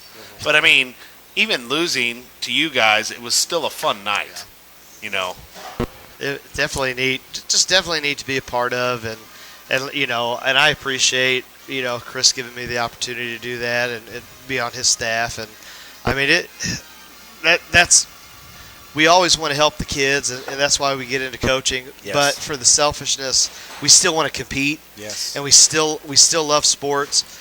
And just to be able to be a part of that is just it's just so neat, so much fun. And that's what we try and tell the kids. And I know he talked about it after the R7 game and last night as well. Like, that's why you play, and that's making memories. And that's why, as coaches, we always say, go play and go be involved in high school, because these are the things that are going to carry with you for the rest of your life. Yes. Well, like, we never take it away from you. We were at the Crystal game the other night, 3-game night. And there's kids. I got Tyler Reuter in the stand. I got Isaiah Bracey. I got all these kids that I've coached throughout the years, and they're there rooting on. I get a text message from Tyler Reuter, which we butted heads a little bit, but he was one of my favorites, and I get this video, and it's a video that he didn't even take it. I think his mom did, maybe, of Dylan catching that ball in the corner and hitting that 3. Yeah. And thank you to him that they caught that on video, and it shows Tyler in the stands going crazy, and it's just so cool. It's just fun. It's just fun that those kids, like, I even hugged a couple of them Crystal kids because I've known them. Yeah. The Pruno family, the Kern family, and I mean Dashner played a hell of a game, and it was just, this year's conference play was so much fun. There's a lot of parity. I mean, you got to think it's a lot of parity in both sides. A lot of close games. Yeah. I mean, you guys win it in a double overtime game. I mean, we fought hard for 3 quarters. You know, our game against St. Vincent was tough, 11-point game. You got our game against our 7 was a 9-point game. You know, it was a fun conference Go back season. to Crystal R7, last night? Yeah, or whatever it was. And I mean, yeah, it across the board. Yeah, it's hard. Again, with all the familiarity, the kids know each other. I mean, I don't know if you know this, but apparently some of our kids all the time play basketball against each other on Saturday nights. Yes, I heard. Yeah, and it's like I could complain about it, but it's like, no, they're playing. They're gonna be kids. I don't care. No, I'm like, go ahead. Go for it. You're playing basketball. You could be doing other things. I told Gabe the other day, I said, call Jarvis and get his butt out there. But yeah, and that's the cool thing about it, because then they play together, they hang out together, they go play AAU, they're playing other sports together. Yes. With each other, against each other, and that's where you get lifelong friends, because I'm still friends with people who went to other schools I competed against. Yeah. Yes. I mean, you walk up to somebody and they're like, you look familiar. Oh, you're that a-hole who did this to me, and I'm like, yeah. Or I was it. Or like the Crystal City tournament. Yeah. We're playing in the championship, and there's Pius kids. There was kids from all over the county. They're rooting for us. Yeah. You know, and then people rooting for Seckman. I mean, just it's been a fun year, and it's been fun to watch our county get back to having fans and back to normalcy. Yeah. Because I felt bad for our kids the last couple years. Yeah. Yeah. Well, that's I think that's going to be a wrap. I think so, guys. It's been a 2-hour show. You know what? We were told by Kevin not to do that that long. You know what? great Kevin show, can though. show up and tell us that in person. What a great show! What a great show! Yeah. I gotta say, had those two guys on. I know that Riley's been complaining about the not being able to be there for the interview because he was out in Grandview where there's no cell phone service. Well, we were just kind of excluded. It was a Pius. No. Go back and read the messages. I read the messages. Yep. I mean, you planned it on Sunday morning. I guess Catholic Church is at a different time because I go to church on Sunday mornings. I don't know. Go ahead. You know, there's not another service or something? Masses every day. There's not another service. Every day. No, I mean, that's what I do. But there we go. There we go.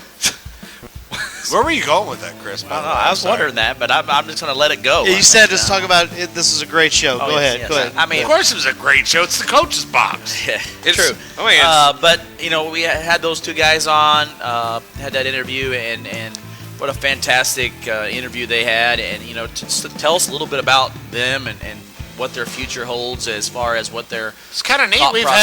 We've had a couple. We had Eli Sample, the first to have Eli Sample on our show, and you got a couple pro baseball players we've had on our show, and you know, I mean, maybe we bring in a couple college players we all know or something. You know, like maybe have possibly do that. Maybe have a Jordan Duncan on or something sometime. That would be a good idea. By the way, if you want to, you guys weren't here to see. I took a little BP off of Alec. You got to go back and watch that. And if anybody is catching later now, you go back and watch that. It's epic. It is worth your time. Oh yeah. That fastball he threw at you, he took it right off the chest. That wasn't it. That was part of the outtakes. Again, I want to remind everybody there was about 15 minutes worth that we condensed down about 3.5 minutes because I saw you look at the fastball like. What did I get myself into? He was definitely holding back, but it was still fast. Yeah, still can fast. you imagine if he would have accidentally let one go and it hit you? I could because you need to watch it. Just watch it because I'm thinking to myself, oh my gosh, this would really hurt. But anyway, so thanks to those guys for being a part of the show. And thanks to La Pachanga again. Yes, being able to come in. And once again, thanks to all our sponsors. Yeah. And if you're a local mom and pop, hey, we'd love to have you sponsor the show. It's what, $25? $25 to start, 15 to continue. Hey, you know what? Easy. You would think. I mean, Phil Tessero's an insurance agent. We need to get him on. Yes. Sponsorship. Absolutely. Yeah. I don't know how Get on that. many people, Crystal City watch. Yep. Might be a couple we can't name. I know Mel Kern washes a little bit. That's about it. It's all good. We appreciate everybody's support, and then whether you watch the show or you listen to it, or you do watch it and then don't tell anybody you do because or you mute it. I mean, whatever. Yeah, whatever.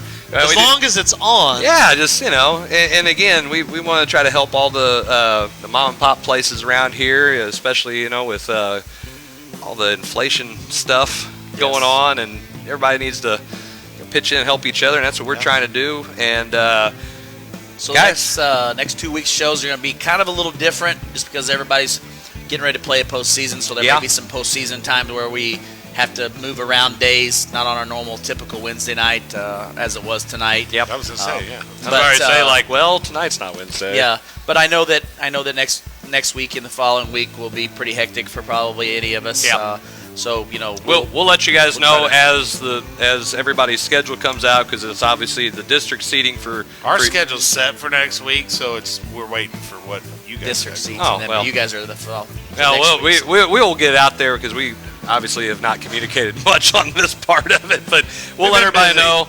And we will see you guys next week. Thank you all for watching the Coach's Box. You all have a great night. Peace.